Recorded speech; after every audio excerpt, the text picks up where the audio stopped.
Start. अक्ल बादाम खाने से नहीं रसगुल्लों, जिंदगी में ठोकरें खाने से आती है। अगर आपके अंदर तलब है जीतने की तो आपकी जीत निश्चित है, आपको कोई भी नहीं रोक सकता। हेलो नमस्कार साथियों, उत्कर्ष परिवार में आप सभी का दिल खोलकर स्वागत है। गायत्री मंत्र में आप सभी का स्वागत। ये ऐसे टॉपिक होते हैं जो आपके एग्जाम में निश्चित पूछता है और हम आपको बार बार जो है इनको रिवाइज करवाते हैं। आज हमारा टॉपिक जो रहने वाला है वो रहेगा जनगणना 2011, सेंसस 2011। हर एग्जाम के लिए अति महत्वपूर्ण टॉपिक है। हर बात को मेरी को आपको ध्यान से सुनना है, ठीक है। बोलो बांके बिहारी लाल की जय। देखिएगा, सबसे पहले दोस्तों जनगणना की जो शुरुआत होती है वो 1872 के अंदर होती है। उस समय आप जानते हो कि जो मेयो थे हमारे, वो कौन थे आपके, वो उस समय वायसराय थे। तो 1872 के अंदर मेयो वायसराय थे उस समय इसकी शुरुआत होती है, ठीक है। लेकिन अगर सवाल पूछे आपसे कि भाई वैज्ञानिक आधार पे या दशकीय आधार पे जनगणना की शुरुआत कब होती है, तो वो 1881 के अंदर होती है। उस समय रिपन जो थे वो वायसराय थे। हर 10 वर्ष के अंतराल में जनगणना होगी, ये यहाँ पर तय होता है, ठीक है। जनगणना कराने के लिए जो अधिकारी होते हैं उनको बोलते हैं, सर्वोच्च अधिकारी को जनगणना आयुक्त कहते हैं, कमिश्नर कहते हैं, ठीक है। और भारत के पहले जनगणना जो आयुक्त थे आपके, उनका नाम था WC प्लाउडेन, आपको ध्यान रखना है, ठीक है। वहीं दोस्तों आपके 1870 दोस्तों आपके यहाँ से जनगणना शुरू हो जाती है और 2011 की जो जनगणना थी आपके, वो क्रम में 15वें नंबर की गणना है। और स्वतंत्र दोस्तों भारत की बात करूं आपसे, मतलब कि 1951 से बात करें तो 1951 से वो 7वें नंबर की जनगणना आपको ध्यान रखना है, ठीक है। तो 2011 वाली जनगणना कौन से नंबर की है, वो 15वें क्रम की, आपको ध्यान रखना है, ठीक है। और दोस्तों 10 के आधार पर पूछूं आपसे तो वो 14वें क्रम की है ना, 10 के आधार पर 14वें क्रम की है। अगर कुल क्रमांक पूछे 15वां है और आपके इंडिपेंडेंट भारत की पूछूं आपसे 7वें नंबर की है। हर सवाल आपको ध्यान रखना है, ठीक है। वहीं दोस्तों आपके भारत में 1911-21 का दोस्तों दशक जो है आपके, इसको हम बोलते हैं महाविभाजक दशक बोलते हैं। यहाँ पर जनसंख्या बढ़ने की बजाय क्या होती है, जनसंख्या में कमी आती है, ठीक है। 1911-21 के दशक में काल व महामारियों का प्रकोप होने के कारण जनसंख्या की वृद्धि दर आपकी न्यूनतम रहती है, जिसके कारण वर्ष 1921 को महाविभाजक वर्ष कहते हैं, आपको ध्यान रखना है, ठीक है। जनसंख्या बढ़ने की बजाय कमी यहाँ पर होती है तो इसको बोलते हैं महाविभाजक वर्ष कहते हैं, ये भी आपको ध्यान रखना है, ठीक है। तो 2011 की जनगणना पूछूं आपसे, क्रम कौन सा, 15वें क्रम की गणना है, मैंने अभी आपसे कहा। इस समय हमारे आयुक्त कौन थे आपके, तो इस समय आयुक्त थे आपके चंद्रमौली साहब, आयुक्त थे आपके।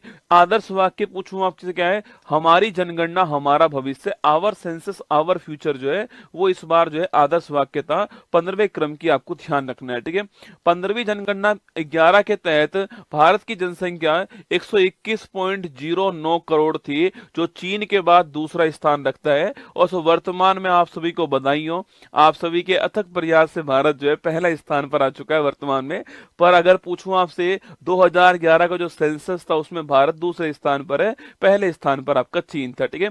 देखिए दोस्तों यहाँ पर आपके सामने भारत में 1911 से 2001 के पूछूं आपसे जनसंख्या में वृद्धि कितनी होती है, ये वृद्धि आपकी 21.54% होती है, ठीक है। और 2011 से आपके 2001 से 11 के बीच पूछूं आपसे, आपको ये ध्यान रखना है 17.7 है ना। आपके एग्जाम में पूछेगा कि 2001 से 11 के बीच में कितनी 10 की वृद्धि होती है, तो 17.7% की 10 की वृद्धि होती है, 10 वर्ष की वृद्धि है, ये आपको ध्यान रखना है, ठीक है। और सो महिलाओं की जनसंख्या पूछूं आपसे कितनी है, ये 48.53% जो आपके उसमें महिलाएं हैं। और पुरुष पूछूं आपसे 51.47% आपके, ये आपके पुरुष हैं, ठीक है। तो पुरुष कितने हमारी जनसंख्या में, 51.47% है। और महिलाएं पूछूं आपसे 48.53% है, ये आपको ध्यान रखना है, ठीक है। सवाल पूछोगे वे सबसे बड़ा राज्य पूछे आपसे, क्षेत्रफल के अनुसार सबसे बड़ा राज्य कौन सा है, वो है आपका राजस्थान, ठीक है। पहले मध्य प्रदेश था, छत्तीसगढ़ उससे अलग हुआ 2000 ईस्वी के अंदर, राजस्थान आपके टॉप पर आ गया, ठीक है। स्मॉलेस्ट राज्य पूछूं आपसे, वो गोवा हो गया, ठीक है। क्षेत्रफल में छोटा कौन सा है, गोवा है, और बड़ा आपका राजस्थान, ठीक है। तो आपके यूटी पूछूं आपसे, बड़ा कौन सा, लद्दाख है, और छोटा पूछे आपसे कौन सा, लक्षद्वीप है, ये आपको क्षेत्रफल में ध्यान रखना है, ठीक है। वहीं अगर पूछूं आपसे सर्वाधिक जनसंख्या वाला राज्य कौन सा है, उमा बिहारी के प्यार में अंधी हो गए, उमा बिहारी के प्यार में अंधी हो गई, ठीक है। तो उमा बिहारी के प्यार में अंधी हो गई, ऐसे आप इसकी ट्रिक याद कर सकते हो ना। उत्तर प्रदेश मतलब भारत की जनसंख्या का 16.51% आपके केवल उत्तर प्रदेश में है, ये आपको ध्यान रखना है, ठीक है। महाराष्ट्र दूसरे स्थान पर 9.28% आपके, बिहार तीसरे स्थान पर 8.6%, एरिया कम है, जनसंख्या अधिक है, इसलिए यहाँ पर जनसंख्या जो घनत्व है आपके वो अधिक है, ठीक है। पश्चिम बंगाल 7.54% आपको ध्यान रखना है, ठीक है। तो उत्तर प्रदेश पहले स्थान पर है, महाराष्ट्र दूसरे स्थान पर है, बिहार तीसरे स्थान पर है और पश्चिम बंगाल आपके चौथे स्थान पर है। बस इतना याद कर लीजिए तो भी आपका एग्जाम हो जाएगा। 16.51% एक का तो आपको ध्यान रखना है, ठीक है। न्यूनतम जनसंख्या दोस्तों पूछूं आपसे, सिमी को अरुण गोवा में मिला, सुना देखो, सिमी को अरुण गोवा में मिला, ठीक है। तो उमा बिहारी के प्यार में अंधी हो गई और सिमी को अरुण गोवा के अंदर मिला, ठीक है। सिक्किम पहले स्थान पर, मिजोरम दूसरे स्थान पर, अरुणाचल प्रदेश तीसरे स्थान पर, गोवा आपके चौथे स्थान पर ना। सिक्किम की पॉपुलेशन पूछूं आपसे, भारत में न्यूनतम जनसंख्या वाला राज्य कौन सा? सिक्किम है, 0.05% आपको ध्यान रखना है, ठीक है। दूसरा स्थान मिजोरम का है 0.09%, ठीक है। अरुणाचल प्रदेश तीसरा स्थान है 0.11% है ना, और गोवा पूछूं आपसे ये 0.12%। तो ये आपको अधिकतम जनसंख्या वाला राज्य कौन सा है, न्यूनतम वाला कौन सा है, चार तो आपको याद रखना है, ठीक है। तो इसके बाद आपके सर्वाधिक 10 की वृद्धि पूछूं आपसे, 10 वर्ष में किस राज्य में सबसे अधिक वृद्धि हुई है? ये केवल आप पहला याद कर लीजिए, आपके वो सो कौन सा है, मेघालय, कौन सा, मेघालय, ठीक है। केवल आप एक याद कर लीजिए, मेघालय, आपको ध्यान रखना है। यहाँ पर जो ग्रोथ रेट है वो 27.9%। सो भारत की पूछूं आपसे तो भारत की 17.7% थी, जबकि मेघालय की 27.9% आपको ध्यान है, ठीक है। इसके बाद अरुणाचल प्रदेश है, फिर बिहार है, फिर मिजोरम है। आप केवल एक नाम नोट कीजिए कि मेघालय भारत में सर्वाधिक वृद्धि करने वाला राज्य, आपको ध्यान रखना है, ठीक है। अच्छा दोस्तों, आपके न्यूनतम वृद्धि पूछूं आपसे कहां पर हुई है, वो नागालैंड से, न्यूनतम पूछे आपसे कहां पर हुई है, वो नागालैंड के अंदर हुई है। यहां पर दोस्तों जनसंख्या बढ़ने की बजाय कभी कम हुई है, ठीक है। देखो यहाँ पर -0.6%, यहाँ पर जनसंख्या बढ़ने की बजाय क्या हुई, कम हुई है। अगर सवाल पूछे कभी आपसे कि भारत में 2011 की जनगणना के अनुसार भारत में एकमात्र राज्य कौन सा जहां की जनसंख्या वृद्धि दर ऋणात्मक है, तो वो कौन सा? नागालैंड। सवाल अच्छा है, ध्यान रखना है, ठीक है। तो जनसंख्या वृद्धि पूछूं आपसे, मेघालय में, ठीक है। और जनसंख्या में आपके सबसे अधिक कमी कहां पर हुई है, वो आपकी ग्रोथ रेट कहां पर सबसे कम है, नागालैंड में। ये आपको ध्यान रखना है, -0.6% आपको नोट करना है, ठीक है। इसके बाद केरल, फिर गोवा, फिर आंध्र प्रदेश आपके सामने, ठीक है। आगे बढ़ी दोस्तों, आपके अगर पूछूं आपसे जनसंख्या घनत्व के 1 किलोमीटर स्क्वायर में कितने लोग रहते हैं आपकी, उसको बोलते हैं पॉपुलेशन डेंसिटी कहते हैं, या फिर उसी को हम जो है जन घनत्व कहते हैं, ठीक है। तो भारत का 2011 जनगणना के अनुसार भारत का जन घनत्व कितना है? 382 व्यक्ति प्रति किलोमीटर स्क्वायर, मतलब कि 1 किलोमीटर स्क्वायर एरिया में 382 लोग भारत में एवरेज रूप से रहते हैं, ठीक है। अगर पूछूं आपसे सर्वाधिक जन घनत्व वाला राज्य कौन सा है, तो आपके वो बिहार। मैंने आपसे कहा था क्षेत्रफल कम है, ये आपके पॉपुलेशन अधिक है, तो बिहार पहले स्थान पर आपको नोट करना है, ठीक है। बिहार का पॉपुलेशन पूछूं आंसर 1106 आपके 1 किलोमीटर स्क्वायर में, एक के ऊपर एक के ऊपर एक के ऊपर एक आपके बिहार में हमारे में 1106 लोग रहते हैं, ठीक है। पश्चिम बंगाल पूछूं आपसे, ये दूसरे स्थान पर है, केरल आपका तीसरे स्थान पर, यूपी चौथे स्थान पर, ठीक है। तो आपको केवल बिहार याद कर लीजिए, बिहार पहले स्थान पर है, किसमें? पॉपुलेशन डेंसिटी में आपको ध्यान रखना है, ठीक है। अभी मैंने आपसे कहा सर्वाधिक जनसंख्या वाला राज्य कौन सा? यूपी, ठीक है। न्यूनतम वाला पूछूं आपसे तो आपके वो कौन सा? सिक्किम, ठीक है। इसके अलावा मैंने कहा 10 की वृद्धि दर वाला सर्वाधिक कहां पर? आपके मेघालय में। न्यूनतम कहां पर हुई है? नागालैंड में, ठीक है। डेंसिटी पूछूं आपसे सर्वाधिक कहां पर हुई है? बिहार के अंदर, ठीक है। न्यूनतम डेंसिटी वाला पूछूं आपसे तो अरुणाचल प्रदेश, दोस्तों ना, यहाँ पर केवल आपके 1 किलोमीटर स्क्वायर में केवल 17 लोग रहते हैं, ठीक है। जहां बिहार में 1 किलोमीटर स्क्वायर में 1106 लोग रहते हैं, वहीं पर अरुणाचल प्रदेश में 1 किलोमीटर स्क्वायर में केवल 17 लोग रहते हैं, आपको ध्यान है, ठीक है। मिजोरम 52, सिक्किम 86, मणिपुर 115। आप केवल अरुणाचल प्रदेश नोट कीजिएगा। न्यूनतम जनघनत्व वाला राज्य कौन सा है? वो अरुणाचल प्रदेश है, ये आपको नोट करना है, ठीक है। सर्वाधिक जनसंख्या वाला यूटी पूछूं आपसे, दिल्ली है, आप जानते हो, ठीक है। सर्वाधिक जनसंख्या वाला यूटी पूछे आपसे दिल्ली, ठीक है। और दोस्तों सवाल आपसे यहाँ पर ये पूछ ले कि भाई भारत में सर्वाधिक जनसंख्या घनत्व कहाँ पर, दिल्ली आंसर आएगा, ठीक है। जब तक आपसे राज्य ना पूछे तो आपको बिहार आंसर नहीं लिखना है। सवाल पूछे कि भारत में सर्वाधिक जनसंख्या घनत्व वाला राज्य कौन सा है, तो बिहार आएगा, ठीक है। वरना भारत में सर्वाधिक जनसंख्या घनत्व वाला कौन सा क्षेत्र है आपके, तो दिल्ली है। बिहार की तुलना में भी 10 गुना दोस्तों अधिक है ना, बिहार से 10 गुना अधिक लोग जो हैं 1 किलोमीटर स्क्वायर में दिल्ली के अंदर रहते हैं, ठीक है। तो ये देखिए यहाँ पर लिखा हुआ है सर्वाधिक जनसंख्या वाला यूटी आपके दिल्ली, और न्यूनतम कौन सा आपके लक्षद्वीप है, ये भी आपको ध्यान रखना है, ठीक है। सर्वाधिक लिंगानुपात दोस्तों राज्य, ठीक है। लिंगानुपात बोलते हैं सेक्स रेशो को, मतलब कि 1000 पुरुषों के समक्ष भारत में कितनी महिलाएं, उसको बोलते हैं सेक्स रेशो, लिंगानुपात कहते हैं, ठीक है। अभी दोस्तों वर्तमान में 11 के अनुसार हमारा जो सेक्स रेशो था आपके, वो था 943। क्या था, 943 हमारा सेक्स रेशो था, ये आपको ध्यान रखना है, ठीक है।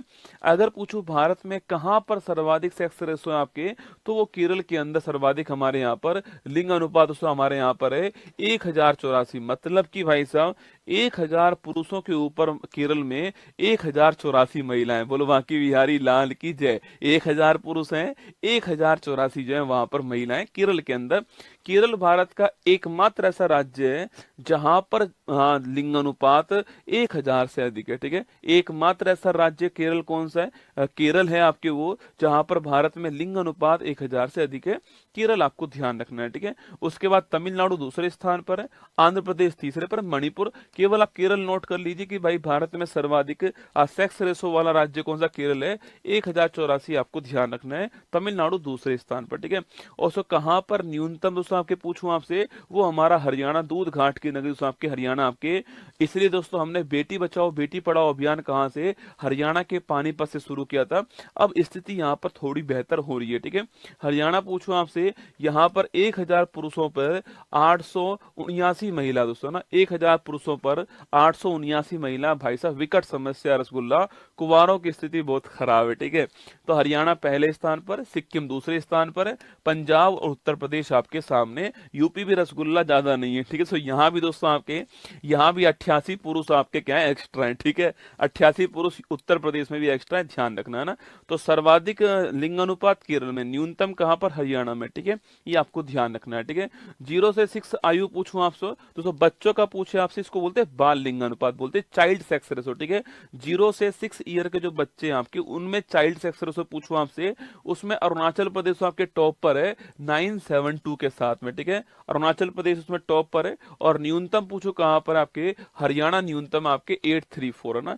तो बाल लिंगानुपात में अरुणाचल प्रदेश टॉप पर है, और वैसे लिंगानुपात पूछूं आपसे, वहां पर केरल टॉप पर है। ये आपको ध्यान रखना है, ठीक है।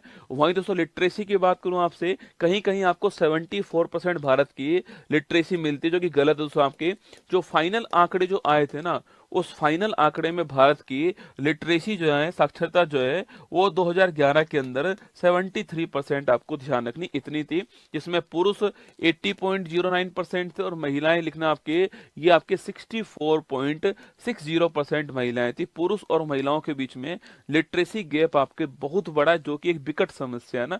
80% यहाँ पर, और यहाँ 64% के आसपास है। 73% भारत के अंदर लिटरेसी रेट आपको ध्यान रखना है, ठीक है। अच्छा, सर्वाधिक लिटरेसी पूछूं आपसे कहां पर, आपके 7 वर्ष या उससे अधिक पे काउंट होती है लिटरेसी रेट, ठीक है। केरल में सर्वाधिक लिटरेसी रेट है आपके, और कितनी दोस्तों आपके 94%, ठीक है। मिजोरम दूसरे स्थान पर है, गोवा तीसरे पर है, त्रिपुरा आपके चौथे पर है। तो सर्वाधिक साक्षरता कहां पर, केरल में आपको ध्यान रखना है, ठीक है। अच्छा, न्यूनतम साक्षरता पूछूं आपसे, वो कहां पर है, वो सब बिहार के अंदर, ठीक है। मिनिमम लिटरेसी पूछूं आपसे कहां पर है, बिहार के अंदर है 61.80% आपको ध्यान रखना है, ठीक है। तो न्यूनतम लिटरेसी कहां पर है, बिहार में। अधिकतम लिटरेसी कहां पर आपकी, वो छापना केरल के अंदर है। ये दोनों बात आपको ध्यान रखनी है, ठीक है। अगला पॉइंट दोस्तों आपके, सर्वाधिक ग्रामीण जनसंख्या पूछूं आपसे, वो कहां दोस्तों आपके, वो हिमाचल प्रदेश। यहाँ पर आपके सर्वाधिक ग्रामीण जनसंख्या, यहाँ पर आपके 90% आपके, मतलब दोस्तों यहाँ की जो 90% जनसंख्या है वो गांव के अंदर रहती है ना। बिहार दूसरे स्थान पर है 88.7%, ठीक है। असम तीसरे स्थान पर है, ओडिशा आपके चौथे स्थान पर है। उस राज्य की जनसंख्या का कितना बड़ा हिस्सा नगर में रहता है और कितना बड़ा हिस्सा आपके गांव में रहता है, उसके अनुसार जो है ये रूरल पॉपुलेशन की बात हुई है। ठीक है, तो ग्रामीण जनसंख्या पूछूं आपसे, हिमाचल प्रदेश टॉप पर है, बिहार आपके दूसरे पर। ठीक है, और जो शहरी आपके सो नगरीय पूछूं आपसे, अर्बन पॉपुलेशन पूछे आपसे, इसमें गोवा टॉप पर है। सो गोवा की 62% जनसंख्या जो है वो शहर के अंदर नगर में रहती है ना, तो गोवा यहाँ पर टॉप है, आपको ध्यान रखना है। ठीक है, इसके बाद दोस्तों सर्वाधिक दोस्तों आपके नगरीय जनसंख्या वाले दोस्तों राज्य पूछूं आपसे, दोस्तों राज्य पूछे आपसे, ये सो परसेंट आपके सामने गोवा हो गया 62.2%। गोवा की जो जनसंख्या है उसका 62% जो है वो सो आपके नगर के अंदर रहता है। ठीक है, पर दोस्तों यहाँ की पॉपुलेशन कम है आपके, इसलिए इसका 62% आपके सो अधिक नहीं आने वाला। सो आपके सवाल पूछे कि भाई सर्वाधिक नगरीय जनसंख्या दोस्तों किस राज्य में आपके नंबर से पूछूं आपसे, तो वहां पर महाराष्ट्र। परसेंट पूछे आपसे तो गोवा आएगा, परसेंट में गोवा आएगा। अगर नंबर की बात करें आपसे कि सर्वाधिक जनसंख्या कहां पर रहती है, काउंटिंग अगर करूं मैं आपके, तो लिखना वो महाराष्ट्र में है, 5.08 करोड़। ठीक है, सवाल ध्यान से सुनना, सर्वाधिक जनसंख्या वाला परसेंट गोवा है। ठीक है, सर्वाधिक जनसंख्या वाला राज्य पूछूं आपसे कौन, सर्वाधिक नगरीय जनसंख्या वाला राज्य पूछे आपसे तो वो महाराष्ट्र है पहले स्थान पर, यूपी आपका दूसरे स्थान पर, आपको ध्यान रखना है। ठीक है, अगला पॉइंट दोस्तों आपके सर्वाधिक एससी जनसंख्या वाला राज्य। ठीक है, जहां पर सर्वाधिक एससी जनसंख्या आपके, वो राज्य कौन सा आपके, उत्तर प्रदेश पहले स्थान पर है। लगभग आपके 4.25 करोड़ आपके एससी पॉपुलेशन जो है यहाँ पर रहती है, पश्चिम बंगाल आपके दूसरे स्थान पर। ठीक है, तो इसमें उत्तर प्रदेश टॉप पर, आपको ध्यान रखना है किसमें, सर्वाधिक एससी जो आपके शेड्यूल कास्ट पॉपुलेशन आपके, वो नंबर के हिसाब से सर्वाधिक कहां पर है, उत्तर प्रदेश में। ठीक है, और दोस्तों सवाल पूछूं आपसे, सवाल पूछा आपसे सर्वाधिक दोस्तों 80% पूछा आपसे, मतलब उस राज्य में अगर 100 लोग रहते हैं तो 100 में से कितने परसेंट दोस्तों एससी आपके,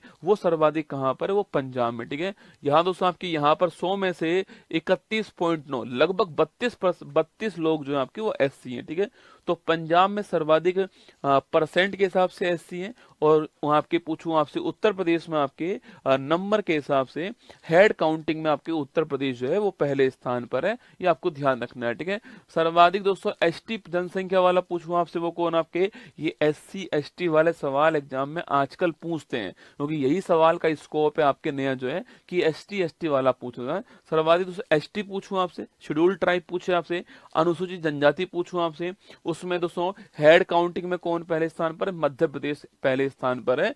यहाँ पर लगभग आपके 1.5 करोड़ जो है आपके वो एसटी पॉपुलेशन यहाँ पर है। ठीक है, और वहीं आपके पूछूं आपसे परसेंट दोस्तों आपके, उस राज्य की जो जनसंख्या उसका परसेंट निकाल के पूछे आपसे, सो मिजोरम आपके, मतलब मिजोरम में अगर 100 लोग हैं तो वहां पर 94 लोग जो है किस में आते हैं, एसटी के अंदर आते हैं। ठीक है, ये इसका मतलब है, तो परसेंट में मिजोरम टॉप पर है। अगर पूछे आपसे जो आपके आप हेड काउंटिंग में पूछूं आपसे, नंबर के हिसाब से पूछे आपसे, मध्य प्रदेश टॉप पर है। ठीक है, तो एससी में आपके हेड काउंटिंग में यूपी टॉप पर है, परसेंट में पंजाब टॉप पर है। एसटी में आपके हेड काउंटिंग में एमपी टॉप पर है, परसेंट में आपका जो है वो ये आपके मिजोरम टॉप पर है, आपको ध्यान रखना है। ठीक है, जनसंख्या दोस्तों पूछूं आपसे, जनसंख्या में यूपी टॉप पर है, सिक्किम दोस्तों आपके क्या है, आपके अंतिम स्थान पर। ठीक है, जनसंख्या घनत्व पूछूं आपसे, वहां दोस्तों आपके बिहार टॉप पर है, अगर कुछ भी ना लिखा हो दिल्ली टॉप पर है, और अंतिम स्थान आपके अरुणाचल प्रदेश का है।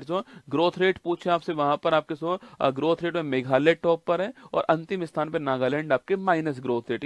लिटरेसी पूछूं आपसे, आपके लिटरेसी से पूछे आपसे केरल टॉप पर है, और अंतिम स्थान पर आपका बिहार है, आपको ध्यान रखना है। ठीक है, एससी पूछूं आपसे, यूपी आपके नंबर में टॉप पर है, और आपके परसेंट में पंजाब टॉप पर है। ठीक है, एसटी पूछूं आपसे, नंबर में मध्य प्रदेश टॉप पर है, और परसेंट में आपका कौन टॉप पर, आपके परसेंट में जो है वो आपके मिजोरम टॉप पर है, ये आपको ध्यान रखना है। ठीक है, लिंगानुपात पूछूं आपसे, केरल टॉप पर है आपके, और परसेंट और आपके न्यूनतम पूछूं आपसे, हरियाणा आपको ध्यान रखना है। ठीक है, ये सारा जनसंख्या वाला चैप्टर आपके सामने था। मैंने पूरा प्रयास किया कि आपको हर पॉइंट जो है बता दूं यहाँ पर, इसको आपको 2-3-4 बार जब आप सुन लोगे ना, तो निश्चित मानना ये जनसंख्या वाला टॉपिक जो सवाल निकालता है पेपर में, वो आपका ठीक हो जाएगा। ठीक है, तो चलिए अब स्वागत है आपका, अच्छा लगा हो तो लाइक कर देना, एक कमेंट बॉक्स में दिल भेज देना। बाकी स्वागत है आपका फूल पत्ती वाली क्लास।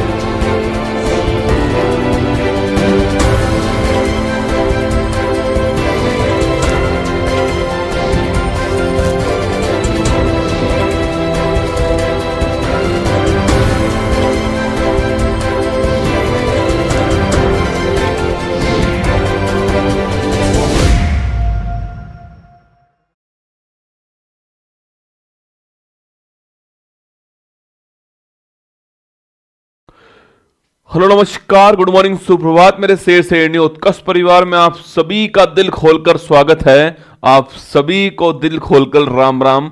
तो आइए स्वागत है आप सभी का। और ध्यान रखना, ना संघर्ष ना तकलीफ तक खाक मजा है जीने में। बड़े बड़े तूफान थम जाते हैं जब आग लगी हो सीने में। अगर आपके सीने में आग है तो कितनी भी समस्याएं क्यों ना हो, आप उन समस्याओं से लड़कर उनसे जीतने की इच्छा आपके अंदर होती है। आइए स्वागत है श्रवण कुमार, बिल्कुल रागनी, निखिल, निकिता, आयुष, हेमराज, हेमलता, सचिन, रोहित, विश्वजीत, विनय, पंकज, शैलेंद्र, प्रकाश, शिवम, बिल्कुल रश्मि, सभी का स्वागत है आपका। और आज क्लास बहुत ही महत्वपूर्ण, क्योंकि आप जानते हो कि आज बजट आने वाला है। मैं आज शाम को 8 बजे बजट तो आपका निर्मला सीतारमन जी पहले पेश कर देंगी, पर आपका जो बजट है वो शाम को 8 बजे मैं खुद पेश करने वाला हूं। बजट के कौन कौन से महत्वपूर्ण पॉइंट है, आपको दिन भर में कुछ भी नहीं करना है, आपको अपनी पढ़ाई करनी है। शाम को 8 बजे आपको केवल 45-50 मिनट के लिए मेरे साथ जुड़ जाना है। मैं पूरा बजट का सार आपको पढ़ा दूंगा, ठीक है। कल इकोनॉमिक सर्वे पेश हुआ था, उसका सार मैं आपको आज वाली क्लास के अंदर ही 15-20 मिनट के अंदर जो है उसका भी सारे पॉइंट आपको लिखाने वाला हूं, ठीक है। पूरे ध्यान से क्लास को देखना है। ये वर्ष भर आपको काम आने वाली क्लास होंगी। पूरे वर्ष भर आपके लिए सवाल यहां से बनने वाले सवाल होंगे, है ना। और वैसे भी तुम तो मेरे मांझी और अब तो तोड़ोगे नहीं, छोड़ने वाले तुम हो भी नहीं, है ना। देखिए 1 फरवरी 2025 दैनिक समसमाई की सभी प्रकार की परीक्षाओं को नस्ते नाबूद करने के लिए अति महत्वपूर्ण, सुनिए आज की महत्वपूर्ण सुर्खियां। नाइजर ओन्कोसैरसियोसिस को खत्म करने वाला बना पहला अफ्रीकी देश। यूएई के अबू धाबी में हुआ पहला रायसीना मध्य पूर्व सम्मेलन। 30 जनवरी को विश्व उपेक्षित उष्णकटिबंधीय रोग दिवस 2025 एनटीडी डे जो है के अवसर पर इंडिया गेट को किया गया रोशन। एलन मस्क ने वीजा के सहयोग से डिजिटल वॉलेट एक्स मनी का किया अनावरण। महाकुंभ भगदड़ पर पूर्व न्यायमूर्ति हर्ष कुमार की अध्यक्षता में न्यायिक आयोग का हुआ गठन। आज नई दिल्ली में शुरू होगा वर्ष 2025 का विश्व पुस्तक मेला। आर्थिक सर्वेक्षण 2024-25 में वित्त वर्ष 25 के लिए वास्तविक जीडीपी 6.4% रहने का लगाया अनुमान। सुप्रीम कोर्ट ने अनुच्छेद 224 ए के तहत सेवानिवृत्त न्यायाधीशों को तदर्थ न्यायाधीश एडॉक जज नियुक्त करने की दी अनुमति। टाटा स्टील हाइड्रोजन परिवहन पाइप विकसित करने वाली बनी पहली भारतीय कंपनी। बिहार ग्रामीण क्रिकेट लीग शुरू करने वाला बना पहला राज्य। आयुध वस्त्र फैक्ट्री तमिलनाडु ने सूरीनाम गणराज्य को पहली बार 4500 सैन्य वर्दी का किया निर्यात। आज का मोटिवेशन कोड जो आपको ऊर्जावान बनाएगा, चेहरे पर मुस्कान लेकर आएगा और माँ तेरे पसीने की हर बूंद को बहुत चमकाऊंगा, सपने बड़े देखना माँ, तो शेर से इन्नी करके दिखलाएगा। सुनिएगा, अपनी नाकामियों को स्वीकार करो, क्या कमी रह गई देखो और सुधार करो। अपनी नाकामियों को स्वीकार करो, क्या कमी रह गई देखो और सुधार करो। जब तक सफल ना हो नींद चैन को त्यागो तुम, संघर्ष का मैदान छोड़ मत भागो तुम। कुछ किए बिना ही जय जयकार नहीं होती और कोशिश करने वालों की कभी हार नहीं होती। क्वेश्चन नंबर फर्स्ट आपके लिए, हाल ही में ओन्कोसैरसियोसिस को खत्म करने वाला दोस्तों पहला अफ्रीकी देश जो है वो कौन बन गया। देखो एक दोस्तों बीमारी का नाम लिखा हुआ है भाई साहब, इस बीमारी का नाम देखकर दोस्तों बीमारी हो जाए आपको ना। वो क्या नाम है, ओन्कोसैरसियोसिस दोस्तों नाम है इसका। पर बहुत भारी बीमारी नहीं है, आराम की बीमारी है, बहुत आपके सस्ती बीमारी रसगुल्ला, ठीक है। इसको खत्म करने वाला कौन है, तो इसको खत्म करने वाला विश्व का 5वां, लिखना, खत्म करने वाला विश्व का 5वां देश जो है, विश्व का 5वां और अफ्रीका महाद्वीप का पहला देश है ना। अफ्रीका महाद्वीप जो है, अफ्रीका महाद्वीप का पहला देश जो है यह कौन बन चुका है, तो यह बन चुका आपका नाइजर देश। कौन सा देश है, एक नाइजर देश है, ये बन चुका है, आपको ध्यान रखना है, ठीक है।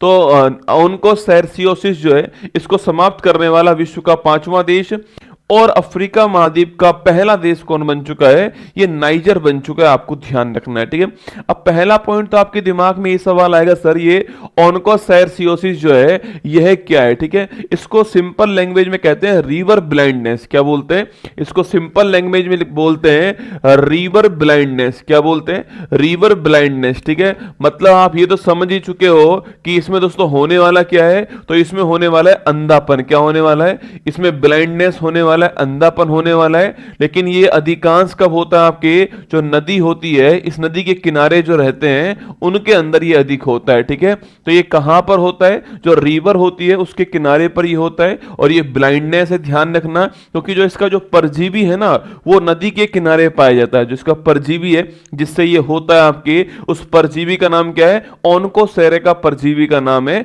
और ऑनकोसेरेका जो परजीवी है वो नदी किनारे पाया जाता है, आपको ध्यान रखना है। ठीक है, तो ऑनकोसेरेका जो परजीवी है, ऑनकोसेरेका परजीवी जो है, यह परजीवी किस कहां मिलता है? नदी किनारे मिलता है। इसलिए यह नदी किनारे होता है, इसलिए इसको रिवर ब्लाइंडनेस के नाम से जानते हैं। आपको ध्यान रखना है किसके नाम से? इसको रिवर ब्लाइंडनेस के नाम से जानते हैं, ध्यान रखिएगा। और वैसे इसका नाम ऑनकोसैरसियोसिस इसका नाम है, यह भी आपको ध्यान रखना है। ठीक है, तो विश्व का 5वां देश कौन बन चुका है? नाइजर बन चुका है। अच्छा, विश्व का पहला देश पूछूं आपसे, विश्व का पहला देश कौन सा था जो इससे मुक्त होता है? तो वर्ल्ड का जो पहला देश है लिखना, वो कौन था? आपके कोलंबिया। कौन था? कोलंबिया। अच्छा, कोलंबिया क्या आप जानते हो कहां पर है? कोलंबिया दक्षिण अमेरिका महाद्वीप में है, आप सभी जानते हैं। बोगाटो उसकी राजधानी क्या है? बोगाटो राजधानी है। तो वर्ल्ड का पहला देश कोलंबिया है और वर्ल्ड का जो आपका 5वां देश है वो नाइजर है। अफ्रीका का पहला देश जो है कौन सा है? अफ्रीका का पहला देश भी आपका नाइजर, आपको ध्यान रखना है। ठीक है, तो अगर सवाल पूछे आपसे आंसर क्या है, तो ऑनकोसैरियोसिस जो है ये लिखिए, इसका आंसर हो गया ऑप्शन नंबर सी, नाइजर ठीक आंसर है। ये आपको ध्यान रखना है। ठीक है, जहां पर नाइजर और जहां पर दोस्तों नाइजीरिया देश है आपके, देखिए ये अगर आप मान लीजिए दोस्तों ये आपका अफ्रीका महाद्वीप है। अगर आप इसको अफ्रीका महाद्वीप दोस्तों मानते हैं, ये अगर आपका अफ्रीका महाद्वीप यहां पर है, तो ये नाइजर देश आपको यहां मिलेगा। और यहां पर एक नदी आपको मिलने वाली है ऐसे दोस्तों ना, ये नदी आपको ऐसे मिलेगी और इसी नदी पर 2 देश आपको मिलेंगे। ठीक है, एक देश का नाम क्या है? एक देश का नाम नाइजर है और एक देश का नाम है नाइजीरिया। क्या नाम है? नाइजीरिया देश का नाम है, आपको ध्यान रखना है। ठीक है, जो नाइजर आपके जो नदी है, इस नदी का नाम क्या है? इस नदी का नाम है आपके नाइजर नदी। क्या नाम है? नाइजर नदी नाम है। इसी नदी के नाम पर दोनों देशों के नाम पड़े। ठीक है, और इस नदी के किनारे पर बहुत बड़े बड़े आपके ताड़ के वृक्ष हैं, इसलिए इसको पाम ऑयल रिवर बोलते हैं। क्या बोलते हैं? ताड़ के तेल की नदी बोलते हैं, आपको ध्यान रखना है। ठीक है, और इसी नदी पर एक बांध है बड़ा फेमस आपकी, केंजी बांध। पूछूं आपसे कहां पर है? ये केंजी बांध जो है यह भी आपका जो नाइजर नदी है इसी के ऊपर, आपको ध्यान रखना है। ठीक है, तो सवाल अगर कभी पूछ ले आपसे कि ऑनकोसैरियोसिस जो है इसे समाप्त करने वाला देश कौन सा है, वो आपके नाइजर बन चुका है। और 5वां देश है, पहला देश कोलंबिया है, ये भी आपको ध्यान रखना है कोलंबिया के बारे में। ठीक है, ये आपके सामने यहां पर नाइजर देश आपको यहां पर मिलेगा और ये नाइजर देश के बगल में नाइजीरिया मिल जाएगा। अफ्रीका महाद्वीप का अगर सवाल पूछे आपसे, अफ्रीका महाद्वीप का सर्वाधिक जनसंख्या वाला देश कौन सा है, तो वो हो गया नाइजीरिया। कौन सा हो गया? सर्वाधिक जनसंख्या वाला देश नाइजीरिया है। और सब सर्वाधिक क्षेत्रफल वाला पूछूं आपसे, क्षेत्रफल में सबसे बड़ा कौन सा है? क्षेत्रफल में जो बिगेस्ट है आपके वो कौन सा है? ये अल्जीरिया हो गया, आपको ध्यान रखना है। कौन सा है? अल्जीरिया। ठीक है, चलिए आगे बढ़ते हैं। हाल ही में ट्रांस पैसिफिक पार्टनरशिप में शामिल होने वाला पहला यूरोपियन राष्ट्र कौन सा बना है? ठीक है, इसमें अभी हाल ही में जो इंग्लैंड है ना ये शामिल हो गया, ये आपको ध्यान रखना है। हाल ही में दिवंगत जाकिर हुसैन का संबंध किस संगीत वाद्य से है ना? अरे जाकिर हुसैन जी पूछूं आपसे किसके बड़े महत्वपूर्ण प्लेयर थे? तबला वादक थे ना, जाकिर हुसैन जी तबला वादक थे। और 2023 में इनको जो है वो पद्म विभूषण मिला है, सेकंड हाईएस्ट अवार्ड मिला है। और 2002 में इनको कौन सा मिला था? 2002 में इनको जो है वो पद्म भूषण मिला है, आपको ध्यान रखना है। ठीक है, 2 में पद्म भूषण है, 23 में आपके पद्म विभूषण है। हाल ही में भारतीय नौसेना ने किसके साथ में संयुक्त सैन्य अभ्यास सिलिनेक्स 24 स्टार्ट करा है? ये आज जानते हो आप लोग, इंडिया और श्रीलंका किसके बीच में? इंडिया प्लस श्रीलंका जो है इनके बीच में सिलिनेक्स हुआ है, आपको ध्यान रखना है। ठीक है, हाल ही में व्यास सम्मान 24 के लिए किसको चुना गया? अरे अभी व्यास सम्मान किसको मिला है कुछ दिनों पहले? सूर्यवाला। किसको मिला है? व्यास सम्मान सूर्यवाला को मिला है। अच्छा किसके लिए लिया मिला है बताओ, जो इनकी कृति है उसका नाम क्या है, किसके लिए मिला आपको बताना है, ठीक है। आगे बढ़िए, नेक्स्ट क्वेश्चन देखिए। हाल ही में पहला रायसीना मध्य पूर्व सम्मेलन 25 कहां पर हुआ दोस्तों, ना देखो अगर आप जानते हो, अगर आपने सुना है दोस्तों रायसीना डायलॉग, मैंने कुछ दिनों पहले भी पढ़ाया था आपको कि रायसीना डायलॉग जो है ये भारत के अंदर होता है। कहां पर होता है, ये भारत के अंदर होता है। और भारत में भी कहां पर होता है, जहां पर रायसीना की पहाड़ी है। और रायसीना की पहाड़ी कहां पर है, अरे दिल्ली के अंदर है। और इसी के ऊपर कौन सा भवन है आपके, जो हमारा राष्ट्रपति भवन है वो रायसीना हिल के ऊपर ही, आपने सुना होगा, ठीक है। जो राष्ट्रपति भवन है हमारा वो रायसीना पहाड़ी पर ही है दिल्ली के अंदर। तो रायसीना डायलॉग हम यहां पर करते हैं। कौन देश का वासी, वेरी गुड है ना। तो लिखना सूर्यवाला किसके लिए मिला है, कौन देश के वासी, कौन देश का वासी जो है, कौन देश का वासी, इसके लिए मिला है, आपको ध्यान रखना है, ठीक है, सूर्यवाला को। चलिए आगे बढ़िए, देखिए रायसीना डायलॉग भारत के अंदर होता है और जो रायसीना पहाड़ी दिल्ली है वहां पर ये होता है। इस साल आपके 90 नंबर का 24 के अंदर हुआ था। और ग्रीस के प्रधानमंत्री इस बार हमारे चीफ गेस्ट है ना, शायद आपको याद होगा। तो लिखना इस बार 24 में पूछूं आपसे, 24 में 90 नंबर का हुआ था। और कौन थे आपके जो ग्रीस के जो प्रधानमंत्री हैं, ग्रीस के प्रधानमंत्री, ये इस बार हमारे चीफ गेस्ट थे। क्या थे, मुख्य अतिथि थे, चीफ गेस्ट थे। ये आपको ध्यान रखना है, ठीक है। अच्छा अब दोस्तों इसके तर्ज पे क्या हुआ है, इसके तर्ज पर मिडिल ईस्ट के अंदर जो है, मध्य पूर्व के अंदर रायसीना, रायसीना मध्य पूर्व जो डायलॉग है इसका आयोजन किया गया, ठीक है। और ये भी पहली बार हुआ है ना, रायसीना मध्य पूर्व जो सम्मेलन है यह है 25 में, लिखना 25 में इसका पहला संस्करण जो है यह आयोजित किया गया है। और लिखना कहां पर हुआ ये, अगर सवाल पूछो भाई रायसीना मध्य पूर्व जो सम्मेलन है, मतलब कि जो मिडिल ईस्ट के जो देश हैं आपके, उनके लिए सम्मेलन हुआ है, पहली बार ये आयोजित किया गया है। और अबू धाबी के अंदर हुआ है। कहां पर हुआ है, अबू धाबी के अंदर हुआ है। अबू धाबी आप सभी जानते हो कहां पर है, यूएई की राजधानी अबू धाबी है। और इसके चीफ गेस्ट कौन थे पूछूं आपसे, तो इसके चीफ गेस्ट जो है लिखना वो थे एस जयशंकर। कौन है, हमारे विदेश मंत्री जो है एस जयशंकर, वो इसके चीफ गेस्ट है, आपको ध्यान रखना है, ठीक है। तो इसके चीफ गेस्ट कौन है, एस जयशंकर साहब इसके चीफ गेस्ट, ध्यान रखिएगा। भारत के रायसीना डायलॉग की तरह ही मध्य पूर्व देशों के मध्य आपके संबंध बेहतर करने के लिए इसको आयोजित किया जा रहा है। रायसीना मध्य पूर्व सम्मेलन पहली बार हो रहा है और अबू धाबी के अंदर हो रहा है। और चीफ गेस्ट हमारे एस जयशंकर जो है वो इस बार हमारे चीफ गेस्ट हैं, ये आपको ध्यान रखना है, ठीक है। वर्तमान चुनौतियों के निपटने के लिए इसका आयोजन किया जा रहा है, ठीक है। जो वर्तमान चुनौती है, चाहे क्लाइमेट की हो, चाहे साइबर क्राइम की हो, वर्तमान जो चुनौती है, इन वर्तमान चुनौतियों को, इनको निपटने के लिए जो है इसका आयोजन किया जा रहा है, आपको ध्यान रखना है, ठीक है। तो वर्तमान चुनौतियों को निपटने के लिए ये आपका रायसीना मध्य पूर्व डायलॉग का आयोजन किया जा रहा है। और इसको करने वाला कौन बेटा, तो इसको करने वाला ध्यान रखना आपके, एक तो विदेश मंत्रालय भारत का, एक ऑब्जर्वर रिसर्च फाउंडेशन एक संस्था है वो है आपके, और एक यूएई, ठीक है।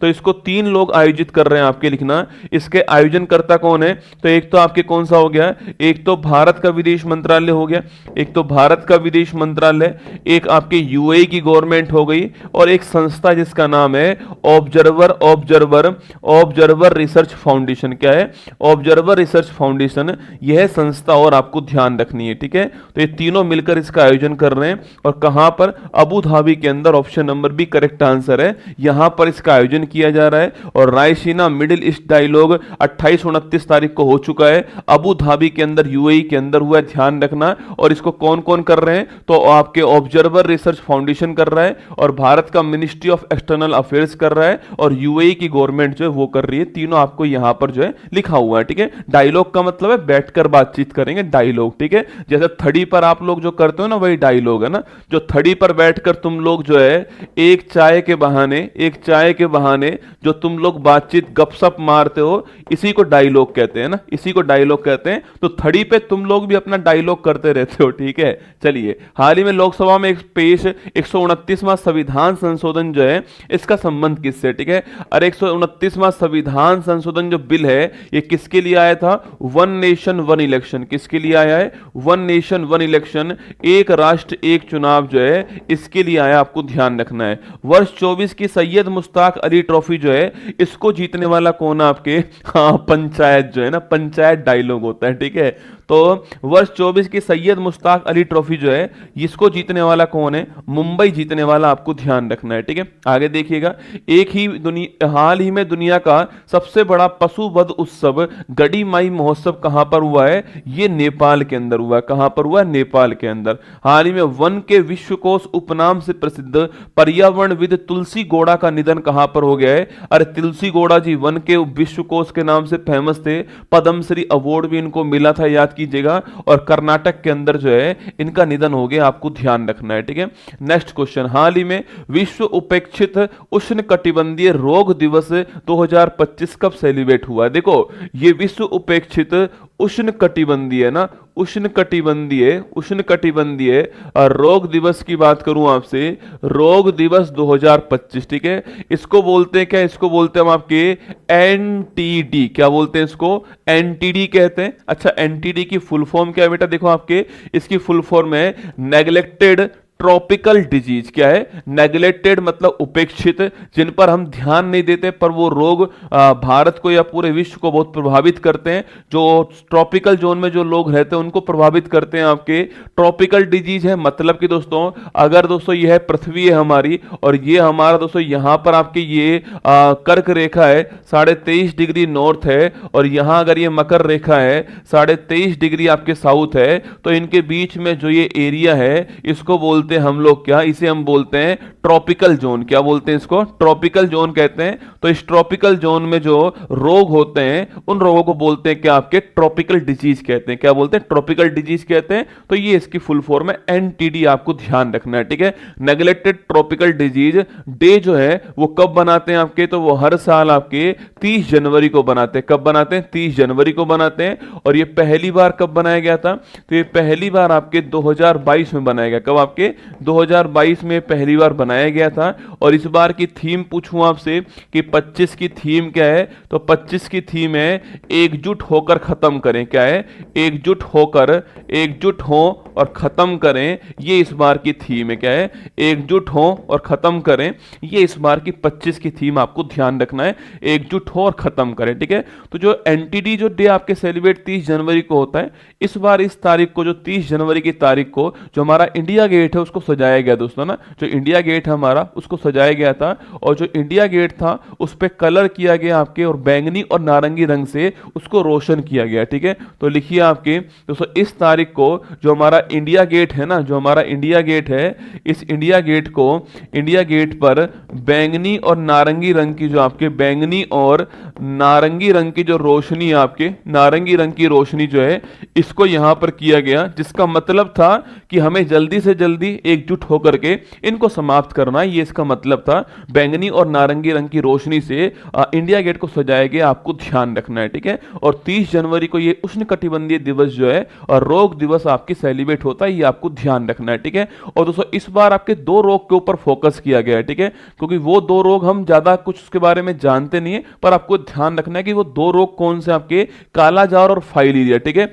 अब देखो नॉर्मली हम इसके बारे में जानते नहीं है, पर ये दोनों रोग भारत में बहुत समस्या उत्पन्न करते हैं, कालाजार और फाइलेरिया जो है। तो इनको ऊपर फोकस किया गया है कि जल्दी से जल्दी जो है इन दोनों रोग को समाप्त किया जाए भारत से, ठीक है। कालाजार आप जानते हो किसको बोलते हैं, यार लिशमानिया।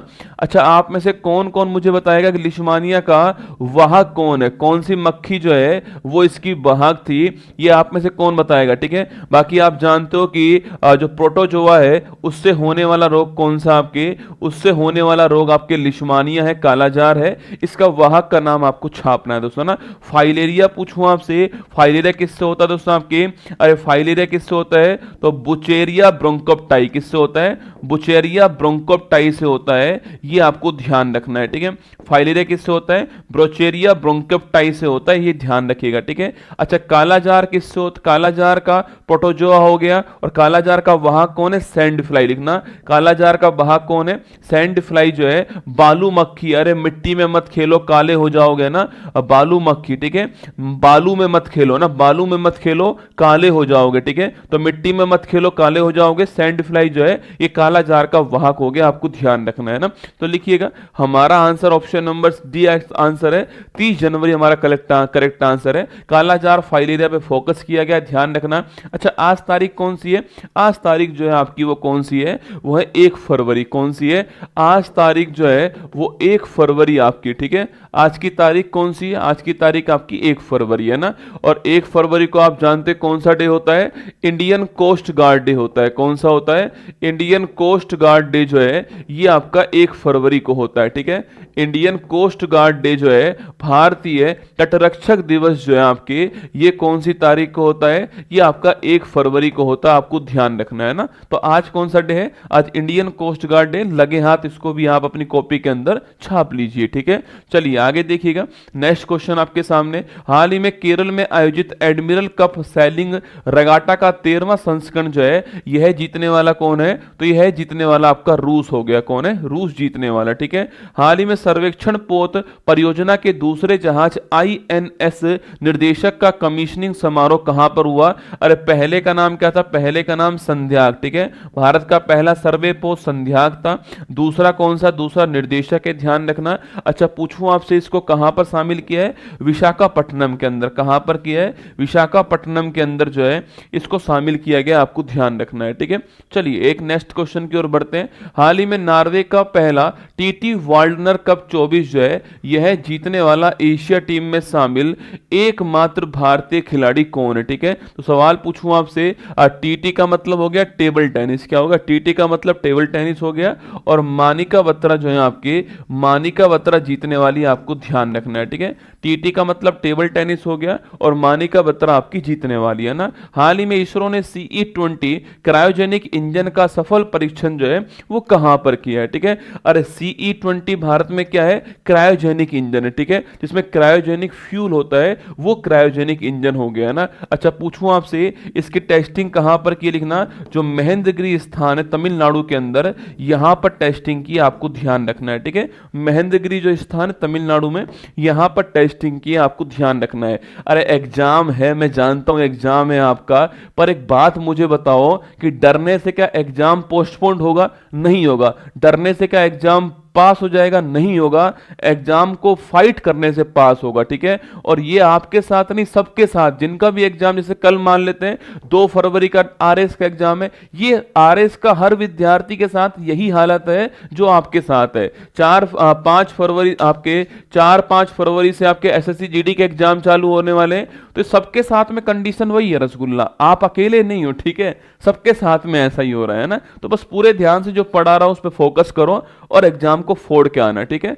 हाल ही में एलन मस्क ने डिजिटल वॉलेट एक्स मनी के लिए किसके साथ में एग्रीमेंट किया, ओ भाई साहब, एक्स मनी दोस्तों, लो आ गई तुम्हारे एक्स की मनी, ठीक है। तो ये लीजिए, एक्स मनी जो है आपके वो अभी हाल ही में जारी किए, ठीक है। तो एक्स मनी जो है वो अभी हाल ही में जारी किए, जितना भी तुमने पैसा दोस्तों एक्स के अंदर जो है उड़ाया है, वो जो पैसा है उसको वापस लेकर आएंगे, ठीक है, चिंता मत कीजिए, है ना। ले देखिए, मतलब एलन मस्क दोस्तों, एक बात तो है, बंदे की टाइमिंग को आपको मानना पड़ेगा, ठीक है। मतलब कि बंदे ने फरवरी के महीने में लॉन्च कौन सी की है, एक्स मनी लॉन्च किया है ना, फरवरी के महीने में एक्स मनी लॉन्च की है, ठीक है। देखिएगा लॉन्च करने वाला कौन है, लॉन्च करने वाला एलोन मस्क। कौन है आपके, एलोन मस्क, दुनिया का सबसे अमीर व्यक्ति, अब तक के इतिहास का, दुनिया में अब तक के इतिहास का सबसे अमीर व्यक्ति कौन है, वो एलोन भाई साहब है, अपने स्पेस एक्स कंपनी के मालिक, ठीक है। इन्होंने दोस्तों आपके, अच्छा इनके पास रसगुल्ला एक कंपनी आई थी पहले आपके, पहले तो उसका नाम था ट्विटर नाम था, ठीक है। इन्होंने खरीद लिया और इसका नाम कर दिया एक्स, ठीक है। तो ट्विटर का नाम क्या हो चुका है, एक्स हो चुका है। और एक्स की जो CEO थी आपके, वो किसको बनाया, आपके लिंडा याकरीनो, किसको बनाया, लिंडा याकरीनो जो है इनको इसकी CEO बनाया था, शायद आपको याद होगा, ठीक है। लिंडा याकरीनो को इनका CEO बनाया, आपको ध्यान रखना है, ठीक है। अब दोस्तों एलोन मस्क ने कहा है कि जो हमारा ट्विटर वाला जो आपके प्लेटफॉर्म, जो एक्स प्लेटफॉर्म है, उसको वीजा के साथ में साझेदारी कर दी है इसने, और आप चाहो तो वहां से सीधा पेमेंट कर सकते हो। एक्स पर भी आपका डिजिटल वॉलेट होगा, आप वहां से कहीं पर भी तुरंत जो पेमेंट है वो कर सकते हो। जैसा कि आप व्हाट्सएप के अंदर जो है ना, जैसा कि व्हाट्सएप में आपके होता है ना पेमेंट वाला एक ऑप्शन होता है, ऐसे ही आप जो है यहां भी पेमेंट कर सकते हो आपके। और एक्स मनी नाम का एक डिजिटल वॉलेट जो है, एक डिजिटल वॉलेट लॉन्च कर दिया है। और इसमें किसकी हेल्प लिए लिखना आपके, तो इसके अंदर जो है जो वीजा है, इस वीजा के साथ में साझेदारी की है इसने, ध्यान रखना। और मैंने आपसे कहा कि इसका यूज जो है आप जो है इसका यूज आप तुरंत पेमेंट करने में, भुगतान करने में भी इसका यूज कर सकते हो, आपको ध्यान रखना है, ठीक है। आप पेमेंट करने में भी इसका यूज कर सकते हो, ध्यान रखिएगा। सवाल पूछ रहा है कि एक्स मनी के लिए किसके साथ एग्रीमेंट किया है, वीजा के साथ एग्रीमेंट किया है। Option number D correct answer हो गया, ध्यान रखिएगा। एलोन मस्क का नाम आपको ध्यान रखना है, ठीक है। अच्छा, अभी यूएसए के अंदर एक नई गवर्नमेंट बनी है, आप जानते हो। यूएसए में 47 नंबर के नए राष्ट्रपति जो है अपना भूरियो जो है वो बनाए, और इसने एक नया डिपार्टमेंट बनाया जिसका नाम क्या है, डीओजी, डिपार्टमेंट ऑफ गवर्नमेंट आपके एफिशिएंसी जो है ये विभाग बनाया था। सरकारी दक्षता विभाग, कौन सा था, सरकारी दक्षता विभाग बनाया था। और इसका भी हेड किसको बनाया, इसका भी हेड जो है वो एलोन मस्क जो है इसको बनाया था। और साथ में कौन थे, साथ में इसके विवेक रामास्वामी थे, आपको ध्यान रखना है, ठीक है। साथ में ये थे और एलोन मस्क इसके हेड थे, आपको ध्यान रखना है। डिपार्टमेंट ऑफ गवर्नमेंट एफिशिएंसी, सरकारी दक्षता विभाग, ठीक है। चलिए नेक्स्ट क्वेश्चन आपके लिए। तो Elon Musk launch digital wallet, ये है लिंडा याकरीना जो है जो वहां की जो एक्स की सीईओ है आपके, वो आपके सामने यहां पर, ठीक है। ये एक्स नहीं है रसगुल्ला ना, ये एक्स नहीं है, ये एक्स की सीईओ है, ठीक है। हाँ, कुछ लोग गलत समझ जाएंगे, ये बेटा एक्स नहीं है दोस्तों, है ना, ये एक्स नहीं है, ये एक्स की सीईओ है लिंडा याकरीना, आपको ध्यान रखना है, ठीक है। ये वीजा के साथ में जो है आपके एग्रीमेंट जो है वो हुआ है ना। चलिए आगे बढ़ते हैं। हाल ही में FIFA best men's player of the year का अवार्ड किसको मिला है, तो फीफा का मतलब फुटबॉल का 2024 का जो बेस्ट प्लेयर है उसका अवार्ड किसको मिला है छापना, तो विनीसियस जूनियर को मिला है। किसको, विनीसियस जूनियर जो है इनको मिला है, ठीक है। तो विनीसियस जूनियर जो है इनको ये अवार्ड मिला है, आपको ध्यान रखना है। थोड़ा नया नाम है इसलिए ध्यान रखिए ना। हाल ही में ब्रिटिश सुरक्षा परिषद से प्रतिष्ठित स्वॉर्ड ऑफ ऑनर अवार्ड किसको मिला है, श्री राम मंदिर, किसको मिला है, श्री राम मंदिर जो अयोध्या है इसको मिला है कौन सा अवार्ड, आपके स्वॉर्ड ऑफ ऑनर अवार्ड प्राप्त हुआ है, ठीक है। आगे देखिए, हाल ही में कैंसर के लिए mRNA टीका विकसित करने की घोषणा करने वाला देश कौन सा है, रूस ने घोषणा की है। और वो 25 में रूस अपने देश में जो यहाँ के लोग हैं उनको फ्री में लगाएगा ना। हाल ही में भारतीय मसाला अनुसंधान संस्थान कोच्चि द्वारा लॉन्च की गई नई किस्म सुरसा का संबंध पूछूं आपसे, यह रसगुल्ला एक अदरक है, ठीक है। अदरक है, जिंजर है, अदरक की एक नई किस्म डेवलप हुई है आपकी, जिसका नाम सुरसा है। डेवलप करने वाला कौन सा है, मसाला संस्थान जो कोझिकोड आपके वो डेवलप करने वाला है, ठीक है। चलिए, हाल ही में महाकुंभ भगदड़ पर किसकी अध्यक्षता में न्यायिक आयोग का दोस्तों गठन किया गया, याद कीजिए मौनी अमावस्या दोस्तों, है ना, मौनी अमावस्या। आप सभी जानते हैं कि महाकुंभ चल रहा है कहां पर, विश्व का सबसे बड़ा एक धार्मिक सम्मेलन, एक धार्मिक समागम जो है वो चल रहा है भारत के अंदर, संगम की धरती प्रयागराज। कहां पर, संगम की धरती प्रयागराज जो यहां पर चल रहा है। और 13 जनवरी को ये चालू हुआ था, और 13 जनवरी से आपके जो है ये 26 फरवरी तक जो है ये चलने वाला है, आप सभी जानते हो, ठीक है। 13 जनवरी को ये स्टार्ट हुआ था, क्योंकि उस तारीख को आप जानते हो कौन सा, तो पौष संक्रांति जो है, इस पौष संक्रांति से ये स्टार्ट हुआ था। और महाशिवरात्रि जो है ये उस तारीख तक चलने वाला है, महाशिवरात्रि जो है यहां तक ये चलने वाला है, ठीक है।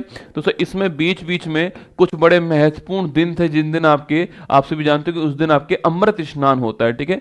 बहुत ही महत्वपूर्ण दिन जो होते हैं इसमें बीच बीच में आपके, उनमें अमृत स्नान जो है, ये अमृत स्नान जो है ये यहां पर होता है। पहले इसको शाही स्नान कहते थे आपके, अमृत स्नान होता है, ठीक है। और जो अमृत स्नान है ये अभी एक बड़ा महत्वपूर्ण दिन गया है, वो तारीख है आपके 29 जनवरी की तारीख, ठीक है। और वो दिन कौन सा था आपके, वो दिन था आपके मौनी अमावस्या। कौन सा, एक बहुत ही महत्वपूर्ण दिन जिस दिन अमृत स्नान जो है सबसे अधिक संख्या में कुंभ की महाकुंभ की धरती पर लोग जो है पूरे विश्व से आने वाले थे आपके, वो दिन था 29 जनवरी का। मौनी अमावस्या की तारीख थी।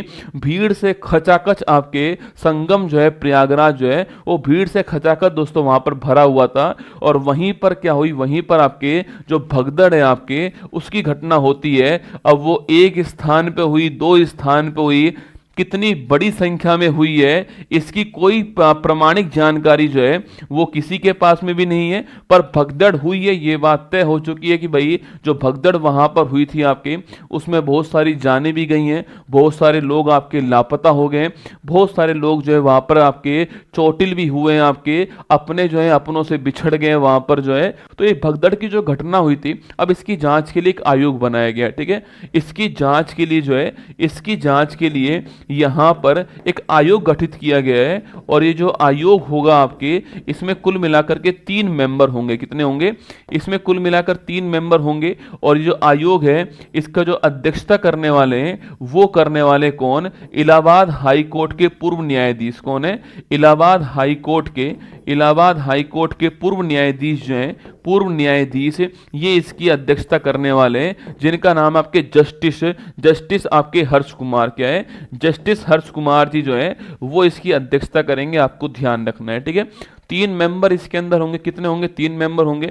तो इलाहाबाद हाईकोर्ट के पूर्व न्यायाधीश जस्टिस हर्ष कुमार जो है ये इसकी अध्यक्षता करने वाले हैं, आपको ध्यान रखना है, ठीक है। बाकी 2 मेंबर और हैं आपके। वो 2 मेंबर कौन है आपके? तो बीके गुप्ता और डीके सिंह जो है ये मेंबर भी शामिल होंगे, ठीक है।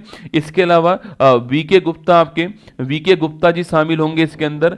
वीके गुप्ता जी जो कि पुलिस की तरफ से होंगे, और इसके अलावा डीके सिंह भी शामिल होंगे आपके। डॉक्टर डीके सिंह जी भी जो हैं ये भी शामिल होंगे इसमें, जो कि प्रशासन की ओर से होने वाले हैं, जो कि एक्स आईएएस ऑफिसर हैं, आपको ध्यान रखना है, ठीक है। तो ये 3 लोग इसके अंदर होंगे, ये तीनों इसकी जांच करने वाले हैं। 29 जनवरी की तारीख को एक घटना होती है, मौनी अमावस्या की तारीख को होती है। भविष्य में ऐसी घटना ना हो और कौन इसका जिम्मेदार है, जो जिम्मेदार है उसको जो है सजा मिल सके, इसके लिए जो है ये आयोग बनाया गया है। ये आपके सामने यहां पर, ठीक है। तो लिखिए आंसर हमारा क्या हो गया? हमारा आंसर जो है Harsh Kumar, option number D correct answer है। ये आपको ध्यान रखना है, ठीक है। तो हर्ष कुमार की अध्यक्षता में ये आयोग बनाया गया, तो option number D correct answer हो गया। ये आयोग आपको ध्यान रखना है, महत्वपूर्ण क्वेश्चन एग्जाम के लिए, सवाल कभी पूछ ले आपसे वापस जो है, तो हर्ष कुमार की अध्यक्षता वाला आयोग आपको ध्यान रखना है, ठीक है। अच्छा, यहीं पर दोस्तों एक नाम और है, श्रीपद यशो नायक। क्या नाम है?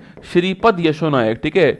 इनकी अध्यक्षता में भी एक जो है श्रीपद यशो नायक जो है, इनकी अध्यक्षता में एक आपके फोर्स जो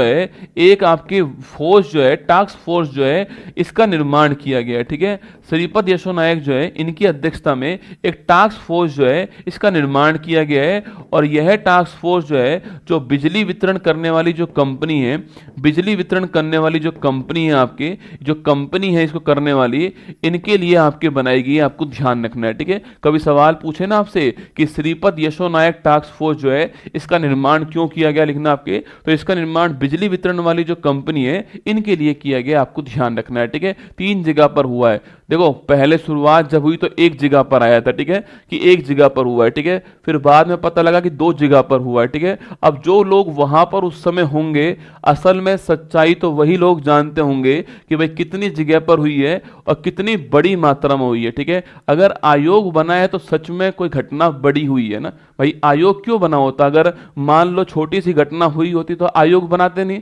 घटना हुई है मतलब कि बड़ी घटना है, और ये इससे बड़ी भी हो सकती थी। आप सोच के देखो कि 10 करोड़ लोग जो है उस दिन जो है 10 करोड़ आपके भारतीय या फिर श्रद्धालु जो हैं वो उस दिन आपके प्रयागराज संगम की धरती पे थे, 10 करोड़ लोग।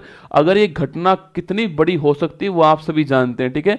तो अब घटना जो हुई है उसकी जांच के लिए आयोग बनाया जाएगा, ये अभी गवर्नमेंट ने कहा है। और उसमें इलाहाबाद हाईकोर्ट के पूर्व न्यायाधीश जो है वो उसकी जांच करने वाले हैं, आपको ध्यान है, ठीक है।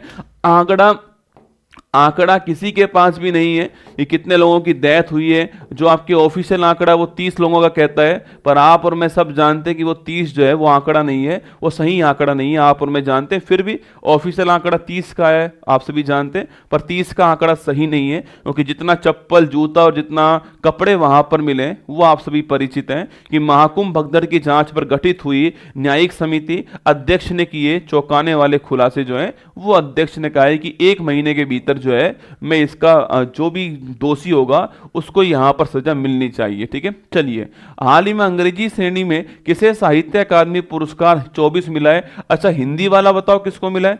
साहित्य अकादमी जो पुरस्कार हिंदी वाला था वो किसको मिला है। अंग्रेजी वाला तो मैं लिख रहा हूं यहां पर, आप हिंदी वाला छाप के बताओ किसको मिला है। ठीक है, लिखना अंग्रेजी वाला स्टरीन कोर को मिला है। ठीक है, अंग्रेजी वाला स्टरीन कोर को मिला है, ध्यान रखना। ठीक है, अच्छा हिंदी वाला बताओ फटाक से कि हिंदी वाला जो आपके अवार्ड है वो किसको प्राप्त हुआ है। ठीक है, हिंदी वाला अवार्ड किसको प्राप्त हुआ है, ये आपके लिए क्वेश्चन।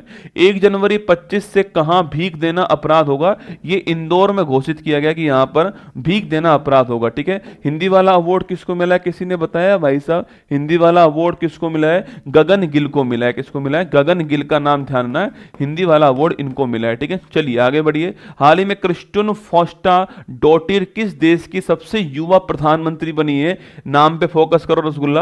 क्रिस्टन जो है लिखना आपके, ये आइसलैंड की सबसे युवा प्रधानमंत्री निर्वाचित हुई है। ठीक है, चलिए हाल ही में प्रधानमंत्री मोदी को सर्वोच्च सम्मान द ऑर्डर ऑफ मुबारक अल कबीर से किसने सम्मानित करा है। ये आपके सम्मानित करने वाला कौन है, ये कुवैत है। ठीक है, तो द ऑर्डर ऑफ मुबारक अल कबीर जो है इसे सम्मानित किसने किया, कुवैत ने किया, आपको ध्यान रखना है ना।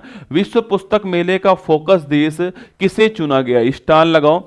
जो आपके वर्ल्ड आपके जो बुक फेयर है, विश्व पुस्तक जो मेला है, विश्व पुस्तक मेला। ठीक है, पहली बात तो ये विश्व पुस्तक मेला जो है ये कहां पर आयोजित हो रहा है, तो ये दिल्ली के अंदर होता है। कहां पर होता है, ये नई दिल्ली के अंदर होता है। और ये भी कहां पर होगा आपके, तो ये भारत मंडपम जो है यहां पर इसका आयोजन किया जाएगा। ठीक है, तो भारत मंडपम नई दिल्ली के अंदर जो है विश्व पुस्तक मेले का आपका आयोजन होगा। ठीक है, कब से होगा, आज से स्टार्ट होगा और 9 दिन चलने वाला आपके मेला है। ठीक है, 1 to 9 फरवरी तक चलने वाला है। अच्छा, इसको करने वाला कौन है, इस मेले का किसने आयोजन करवाया है, नेशनल बुक ट्रस्ट। किसने, तो नेशनल बुक ट्रस्ट जो है, नेशनल बुक ट्रस्ट के द्वारा इसका आयोजन करवाया गया। ठीक है, तो नेशनल बुक ट्रस्ट के द्वारा जो है इसका आयोजन करवाया गया, आपको ध्यान रखना है। ठीक है, अगला पॉइंट, इस बार की थीम क्या है, तो इस बार की थीम है रिपब्लिक एट 75 जो है ये इस बार की थीम है। ठीक है,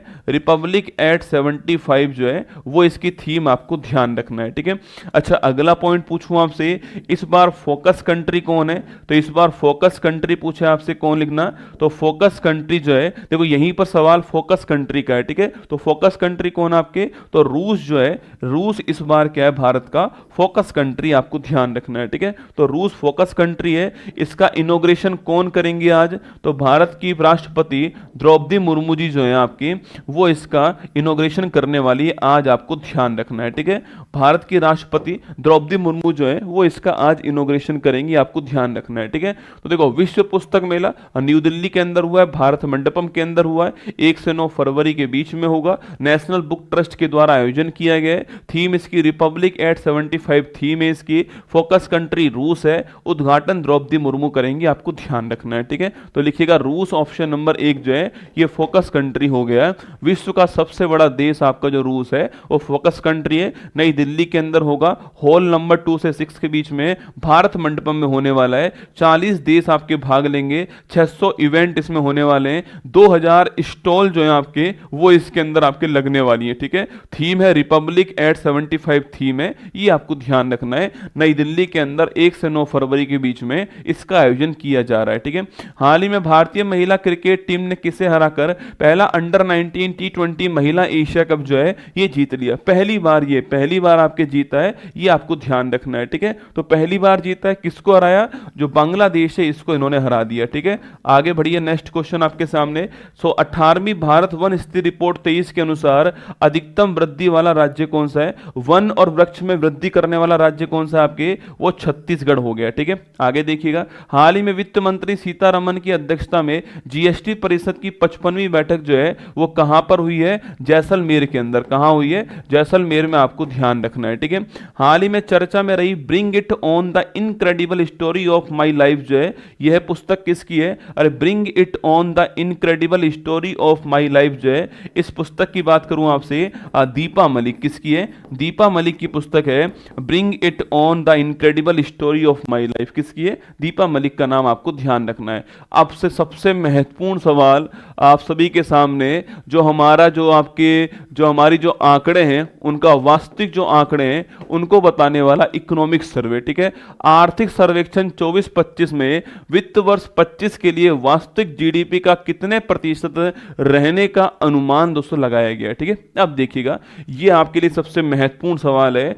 आप सभी जानते हैं कि इकोनॉमिक सर्वे जो है ये आपके पेश हो गया। ठीक है, देखो एक बात आप ध्यान रखना दोस्तों, जौन सा आपके बजट होता है उसका एक वर्ष पहले वाला इकोनॉमिक सर्वे होता है। ठीक है, जब आप बजट पढ़ोगे, मैं आपको शाम को पढ़ाऊंगा आज 8 बजे, तो मैं वहां पर क्या लिखने वाला हूं, मैं वहां पर लिखूंगा कि बजट 2025-26। क्या लिखूंगा, बजट 25-26 लिखूंगा। ठीक है, बजट दोस्तों आने वाले साल के लिए होता है, बजट आने वाले साल के लिए होता है, तो ये वाले साल के लिए। इकोनॉमिक सर्वे पीछे वाले साल के लिए होता है ना। कई लोग ये ना सोचे कि गुरुजी ये 24-25 क्यों लिखा है आपने, तो इकोनॉमिक सर्वे पीछे वाले साल का होता है, तो वो आपके 24-25 हो गया। बजट जो है वो आने वाले साल के लिए आपके 25-26 आपको ध्यान रखना है। ठीक है, अब देखिए आपके अगला पॉइंट, जो बजट है, जो इकोनॉमिक सर्वे यार, जो इकोनॉमिक सर्वे अगर बात करूं आपसे, तो ये 1950-51 में चालू होता है। ठीक है, 50-51 में ये जो है स्टार्ट हो गया था, ये आपको ध्यान रखना है। ठीक है, पहले जब शुरुआत इसकी हुई थी ना, तो बजट और इकोनॉमिक सर्वे दोनों एक साथ आते थे। ठीक है, लेकिन 1964 से आपके बजट को, इकोनॉमिक सर्वे को बजट से एक दिन पहले पेश किया गया। ठीक है, जो आपके 1964 है, 1964 से एक दिन पहले जो है बजट से एक दिन पहले इसे पेश किया जाना, बजट से एक दिन पहले इसको आपके स्टार्ट किया गया पेश करना। ठीक है, और अभी ये कौन सी तारीख को हुआ है, अभी ये कल पेश हो गया है, 31 जनवरी जो है इस तारीख को पेश हुआ। ठीक है, अच्छा इसका निर्माण करने वाला कौन है, तो इसका निर्माण करने में सबसे महत्वपूर्ण भूमिका अदा करने वाले कौन है, तो भारत के मुख्य आर्थिक सलाहकार। ठीक है, इनका यही काम होता है पूरे साल भर में कि ये क्या तैयार करते हैं, आपके इकोनॉमिक सर्वे तैयार करते हैं। ठीक है, अच्छा वर्तमान में भारत के चीफ इकोनॉमिक एडवाइजर कौन है, डॉक्टर अनंत नागेश्वरन। कौन है, लिखना, डॉक्टर अनंत नागेश्वरन जो है ये वर्तमान में भारत के चीफ इकोनॉमिक एडवाइजर है, आपको ध्यान रखना है। ठीक है,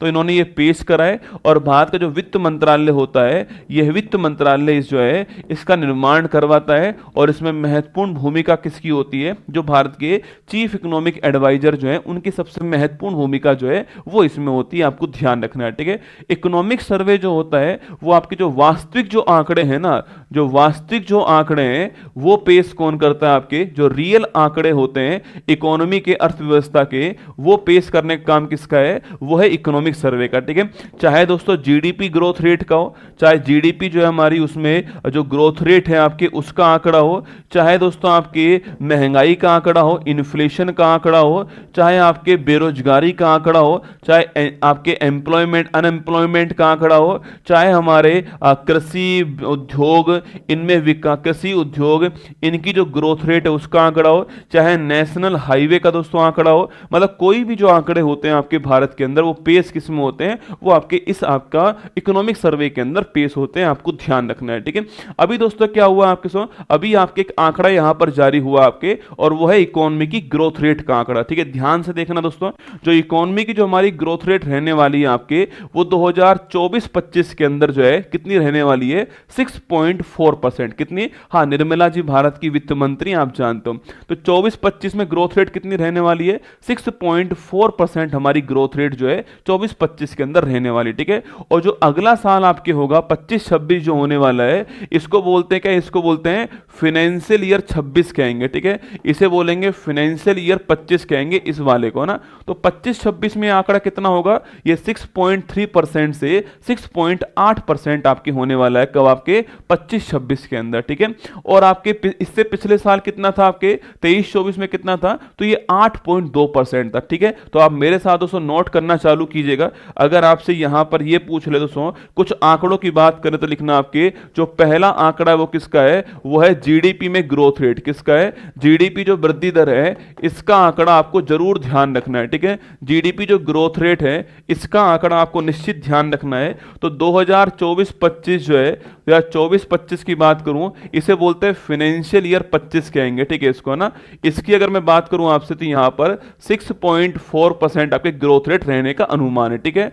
और जो अगला साल आने वाला 25-26 होगा, जिसको हम फाइनेंशियल ईयर 26 कहने वाले हैं, इसमें ग्रोथ रेट जो हमारी 6.3 से 6.8% के बीच में रहेगी, आपको ध्यान रखना है, ठीक है। इतना रहने वाली है, ठीक है। और एक महत्वपूर्ण आंकड़ा कि 2000 आपके 23-24 की बात करूं आपसे, तो यहां पर हमारी ग्रोथ रेट जो है वो 8.2% रही है, ये भी आपको ध्यान रखना है। ये तीनों आंकड़े आपको निश्चित 100% याद रखने हैं, ठीक है। तीनों आंकड़े निश्चित 100% याद रखने हैं कि 24-25 जो है उसमें 6.4% ग्रोथ रेट है रहेगी। 25-26 में अनुमान हमारा यह है कि आपके इसके बीच में हम रहने वाले, और जो आपके 23-24 गया हमारा, उसमें 8.2% जो है वो हमारी ग्रोथ रेट रहने वाली, ठीक है।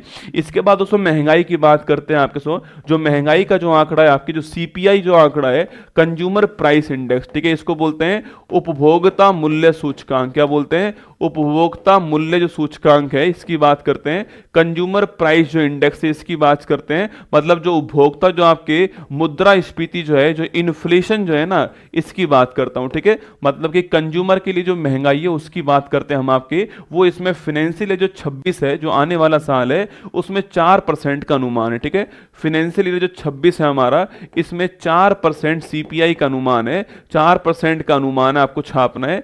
इतने परसेंट आपके जो मुद्रास्फीति जो महंगाई है वो उपभोक्ता के लिए रहने वाली है, आपको ध्यान रखना है, ठीक है। 4% का अनुमान जो है वो आपको ध्यान रखना है, ठीक है।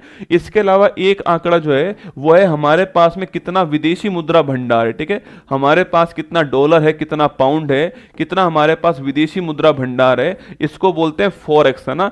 फॉरेन एक्सचेंज रिजर्व बोलते हैं इसको, फॉरेक्स कहते हैं। तो इनके अनुसार, इकोनॉमिक सर्वे के अनुसार जो है भारत के पास में जो आंकड़ा जारी हुआ आपके, ये जनवरी 2025 तक का आंकड़ा जारी कर दिया है।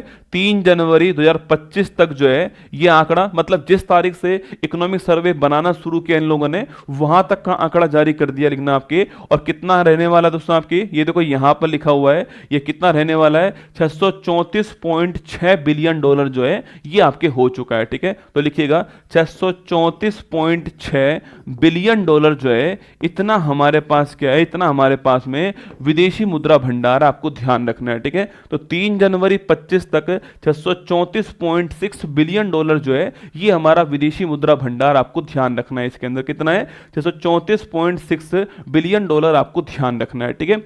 इसके अलावा दोस्तों नंबर डी लिखिएगा, आपके चौथा आंकड़ा तो लिखना आपके जो आपके कृषि है, जो हमारा एग्रीकल्चर है, इसमें कितनी ग्रोथ रह सकती है हमारी।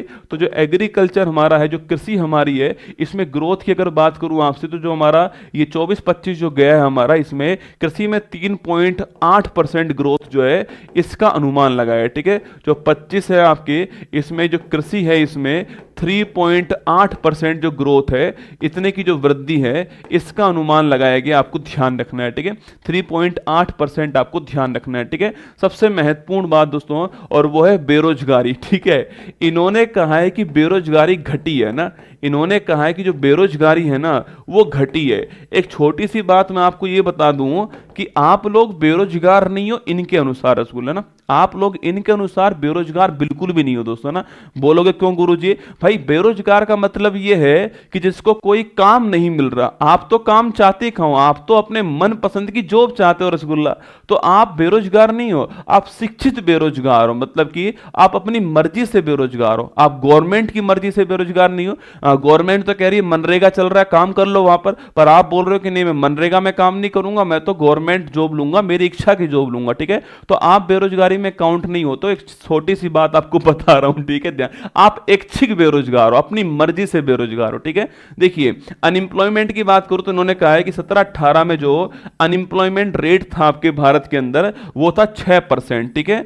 6% हमारे यहां पर बेरोजगार थे 17-18 के अंदर, इतनी थी, है ना। जो कि 2023-24 के अंदर क्या है, जो कि 2023-24 के अंदर जो है 3.2% आ गया, मतलब कि बेरोजगारी कम हुई है इनके अनुसार जो है 6% से 3.2%। क्या बद्दा मजाक है भाई साहब, है ना। तो 6.6% से 3.2% जो है, तो आप लोगों को काउंट नहीं किया गया इसमें। 6.2% हमारी बेरोजगारी दर है, वो भी कम हुई है, आपको ध्यान रखना है, ठीक है।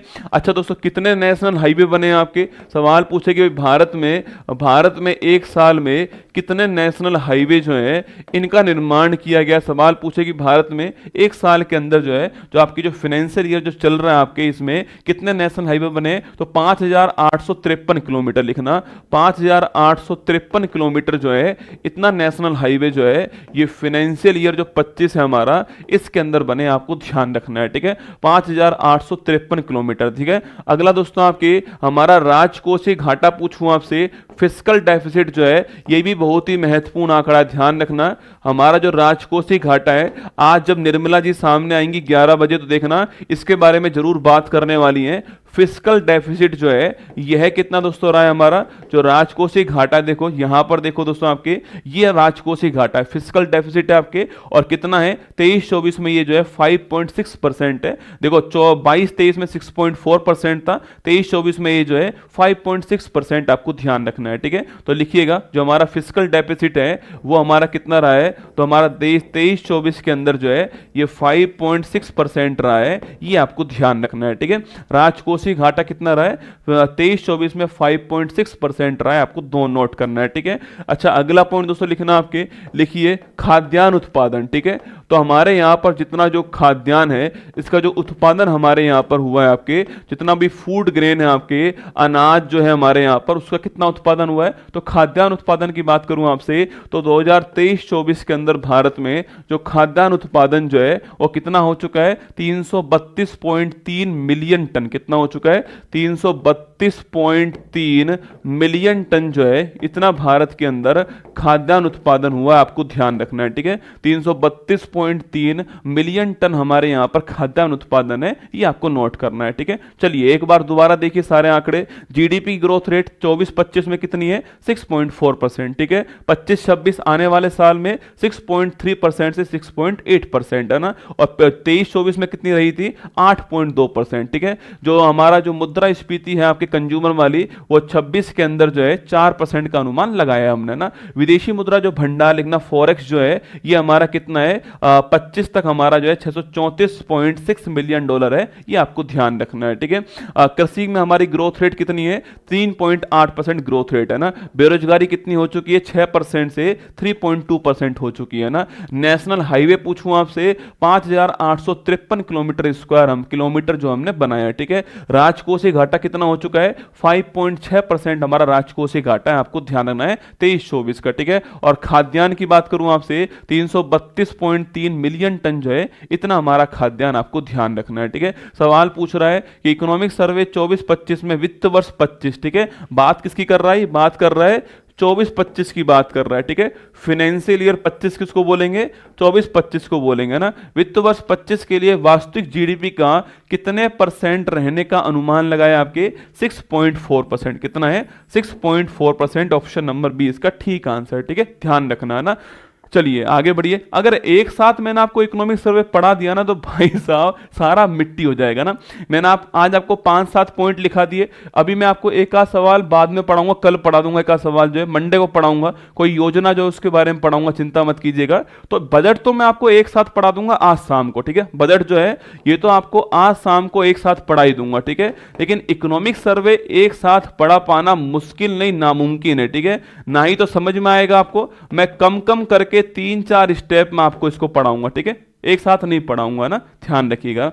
ठीक है, ये आपका फाइनेंशियल ईयर, आपके सारे आंकड़े जो है जो मैंने आपको बताए थे अभी हाल ही में, फिस्कल डेफिसिट का आंकड़ा जो है आपके सामने यहाँ पर, जीडीपी ग्रोथ रेट का आंकड़ा भी आपके सामने यहाँ पर। ठीक है, हाल ही में भारत और वियतनाम के तटरक्षक कर्मियों ने संयुक्त समुद्री अभ्यास हॉपटेक का आयोजन कहां पर किया है? तो हॉपटेक का जो आयोजन है ये कोच्चि के अंदर किया है, कोच्चि के अंदर किया है। ठीक है, वॉल स्ट्रीट जर्नल ने go to global destinations for 25 सूची में किसे शामिल कर दिया? आपके ये मध्य प्रदेश को कर दिया है। ठीक है, ध्यान रखिएगा ना। आगे देखिएगा, राष्ट्रीय मानवाधिकार आयोग के अध्यक्ष कौन है आपके?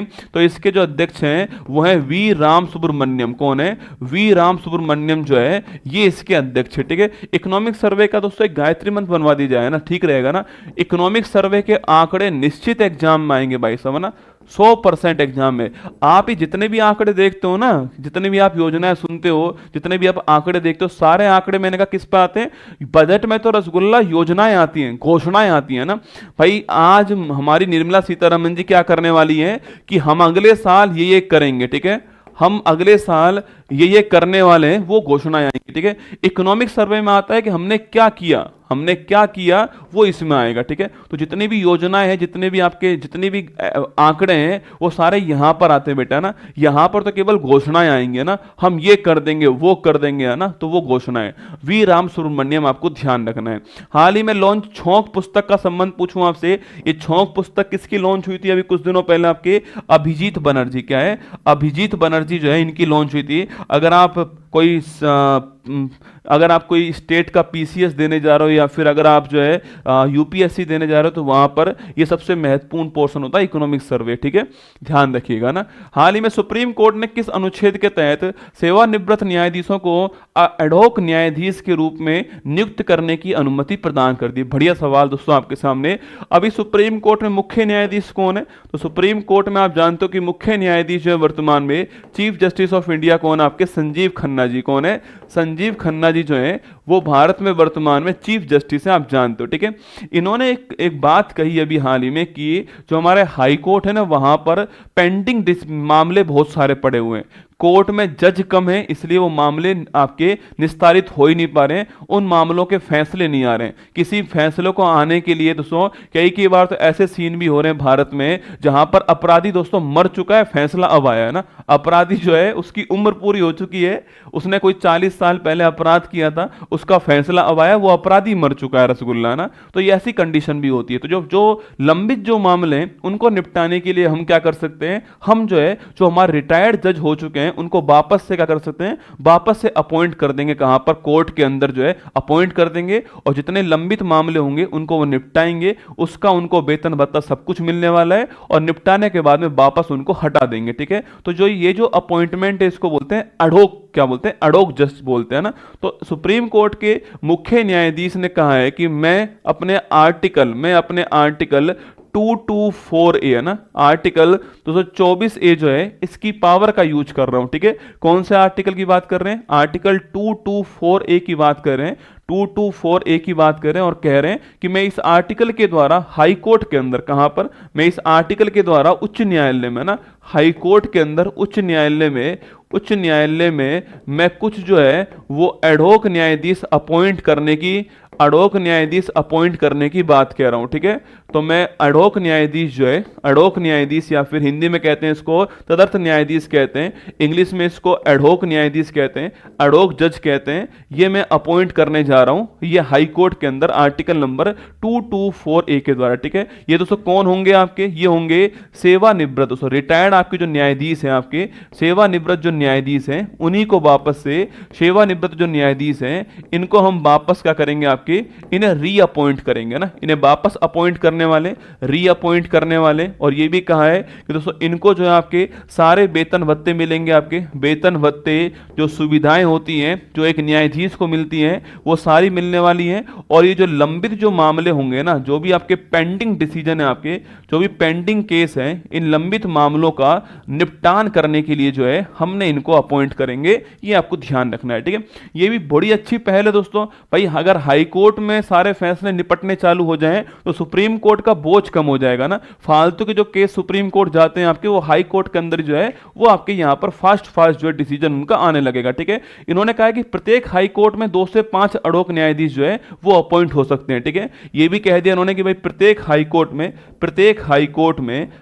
हाई कोर्ट में 2 से 5 एडहॉक न्यायाधीश जो हैं, एडहॉक जज जो हैं वो अपॉइंट हो सकते हैं, आपको ध्यान रखना है। ठीक है, 2 से 5 एडहॉक जस्टिस जो हैं वो अपॉइंट हो सकते हैं ना। पर पावर कौन से आर्टिकल में? आर्टिकल नंबर 224 आपके ए जो है, इसका रेफरेंस किसने दिया है? सुप्रीम कोर्ट के मुख्य न्यायाधीश संजीव खन्ना जी ने इनका रेफरेंस दिया, आपको ध्यान रखना है। हाई कोर्ट के अंदर आपके जो न्यायाधीश हैं उनका दोस्तों अपॉइंटमेंट होगा। ये फोटो यहां पर कट चुकी है आपके 224 एक आई, आपको ध्यान रखना है। ठीक है, चलिएगा।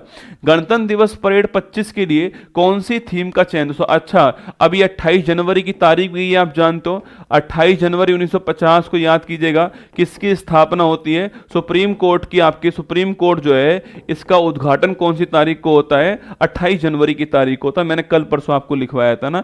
गणतंत्र दिवस परेड 25 के लिए कौन सी थीम है? याद करो, स्वर्णिम भारत, स्वर्णिम भारत विरासत और विकास। क्या है? स्वर्णिम भारत विरासत और विकास जो है ये थीम है, आपको ध्यान रखना है। ठीक है, हाल ही में वर्ल्ड ईगल को आधिकारिक तौर पर किसने राष्ट्रीय पक्षी घोषित कर दिया? यूएसए ने कर दिया है। ठीक है, आगे देखिए, हाल ही में चर्चा में रहे स्पेडेक्स मिशन और पोइम 4 मिशन का संबंध किससे? अरे इसरो ने लॉन्च किया, याद कीजिए। स्पेडेक्स मिशन जो है PSLV C60 से लॉन्च हुआ था और 30 दिसंबर को लॉन्च हुआ था ना, शायद जो है 30 दिसंबर को लॉन्च हुआ था स्पेडेक्स मिशन। ठीक है, हाल ही में राष्ट्रपति ने गृह सचिव IAS अजय कुमार भल्ला को किस राज्य का राज्यपाल अपॉइंट किया है? अरे अजय कुमार भल्ला साहब कहां के राज्यपाल अपॉइंट हुए हैं? मणिपुर के राज्यपाल अपॉइंट हुए हैं। ठीक है, कल एक क्लास आएगी, तैयार रहना। कल 10 बजे दोस्तों क्लास आने वाली है और वो SSC उत्कर्ष पे आने वाली है। आप उस क्लास को मत छोड़ना। ठीक है, अगर आपको लगता है कि भाई मुझे पिछले 8-9 महीने की करंट अफेयर्स पढ़नी है और इसके अलावा मुझे स्टैटिक वाला पोर्शन पढ़ना है, तो मैं आपको एक क्लास में रिवाइज करवाऊंगा। कल संडे की तारीख है, मैं भी फ्री हूं, आप भी फ्री होंगे। कल जम के जो है हम जो है जितना भी टाइम लगेगा हमको जो है, मैं कम से कम टाइम में कोशिश करूंगा, फिर भी जितना भी टाइम लगेगा मैं करवाऊंगा। 500 के आसपास तो करंट अफेयर के क्वेश्चन है ना, 500 क्वेश्चन कराऊंगा करंट अफेयर्स के।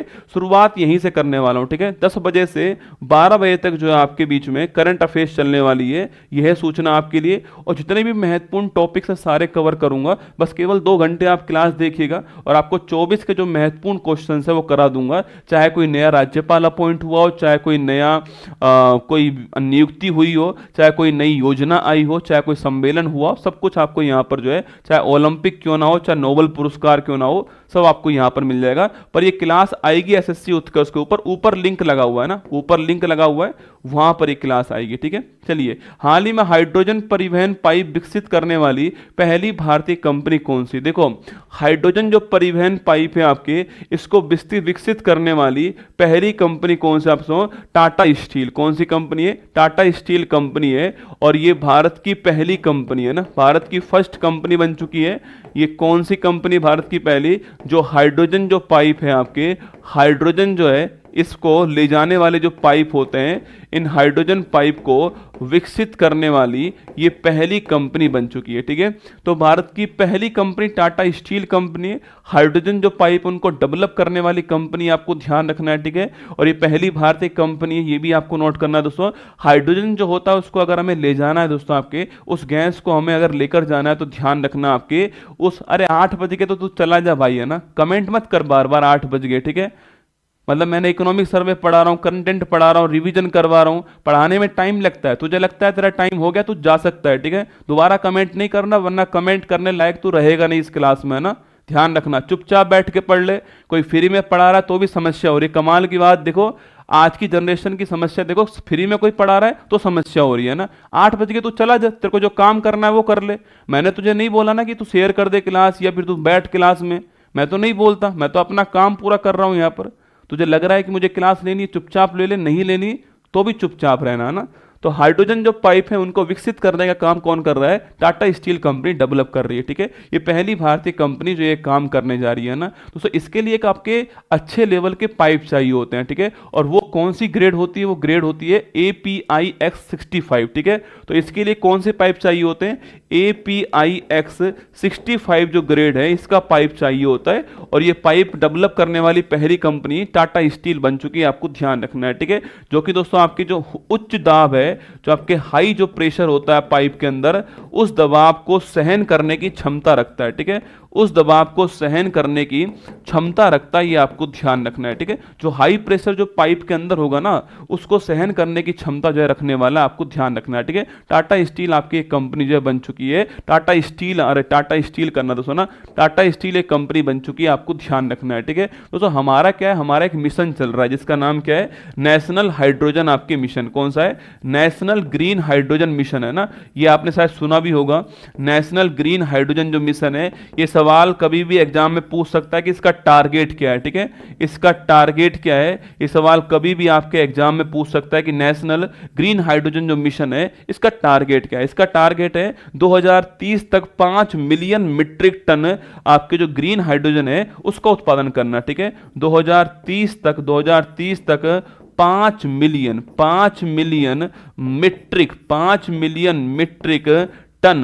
मिलियन मीट्रिक टन हाइड्रोजन जो है इसका उत्पादन करना, ये इसका लक्ष्य है, आपको ध्यान रखना है। ठीक है, 5 मिलियन मीट्रिक टन हाइड्रोजन जो है इसका उत्पादन करना लक्ष्य कब तक है, 2030 तक आपको ध्यान रखना है। ठीक है, तो लिखिए आंसर, ऑप्शन नंबर 1 दोस्तों करेक्ट आंसर हो गया, टाटा स्टील आपका ठीक आंसर है, इसने ये बनाई है, आपको ध्यान रखना है। हाइड्रोजन जो है इसके परिवहन के लिए ये पाइप जो है तैयार किया गया है। ठीक है, वर्ष 25 में महिला कबड्डी विश्व कप कहां दोस्तों आयोजित हुआ आपके, अरे बस 25 का महिला कबड्डी वर्ल्ड कप कहां पर हुआ, बिहार के अंदर हुआ। ठीक है, हनुक्का त्योहार पूछूं आपसे किसका है, यहूदियों का त्योहार है हनुक।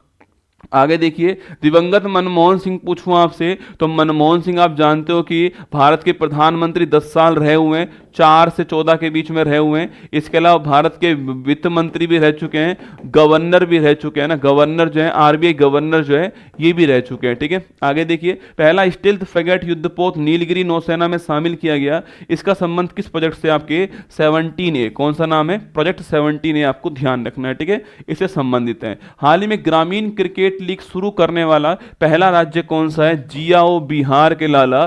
तो ग्रामीण क्रिकेट लीग कहां चालू हुआ आपके, ये बिहार में हुआ है। ठीक है, बिहार के अंदर जो है इसको शुरू किया जा रहा है, और बिहार आपके पहला राज्य बन चुका है देश का जहां पर ग्रामीण क्रिकेट लीग दोस्तों, जो छुपी हुई जो हमारी जो प्रतिभा है, छुपी जो प्रतिभा टैलेंट है, उन्हें बाहर निकालने का, उन्हें निखारने का जो है आपके, उन्हें निखारने का प्रयास करने के लिए ग्रामीण क्रिकेट लीग आपके चालू किया गया है। ठीक है, अच्छा अगला क्वेश्चन आपके प्रतिभाओं को संवारने के लिए किया जा रहा है छापना, और ये 13 से 23 वर्ष के जो बच्चे हैं, 13 से 23 वर्ष के जो बच्चे होंगे आपके, चाहे वो स्कूल में हो, चाहे कॉलेज में हो, चाहे आपके गली क्रिकेट खेलने वाले हो, वो सब शामिल होंगे इसमें ना। और 16 टीमें जो है इसमें बनने वाली हैं, 16 टीमें बनने वाली हैं, हर जिले के अंदर मैच होगा। ठीक है, हर जिले में जो है, हर जिले में मैच होने वाला है, और कुल मिलाकर के 16 टीम बनेंगी आपके, और 16 टीम बनने के बाद में ये आपके जो बच्चे होंगे, जो टैलेंट आपके बाहर निकल कर आएंगे, उनको फिर नेशनल और स्टेट लेवल पे जो है आपके वहां पर जो है उनको आपके खिलाया जाएगा। ठीक है, तो ये बिहार के अंदर आपके शुरू किया गया है,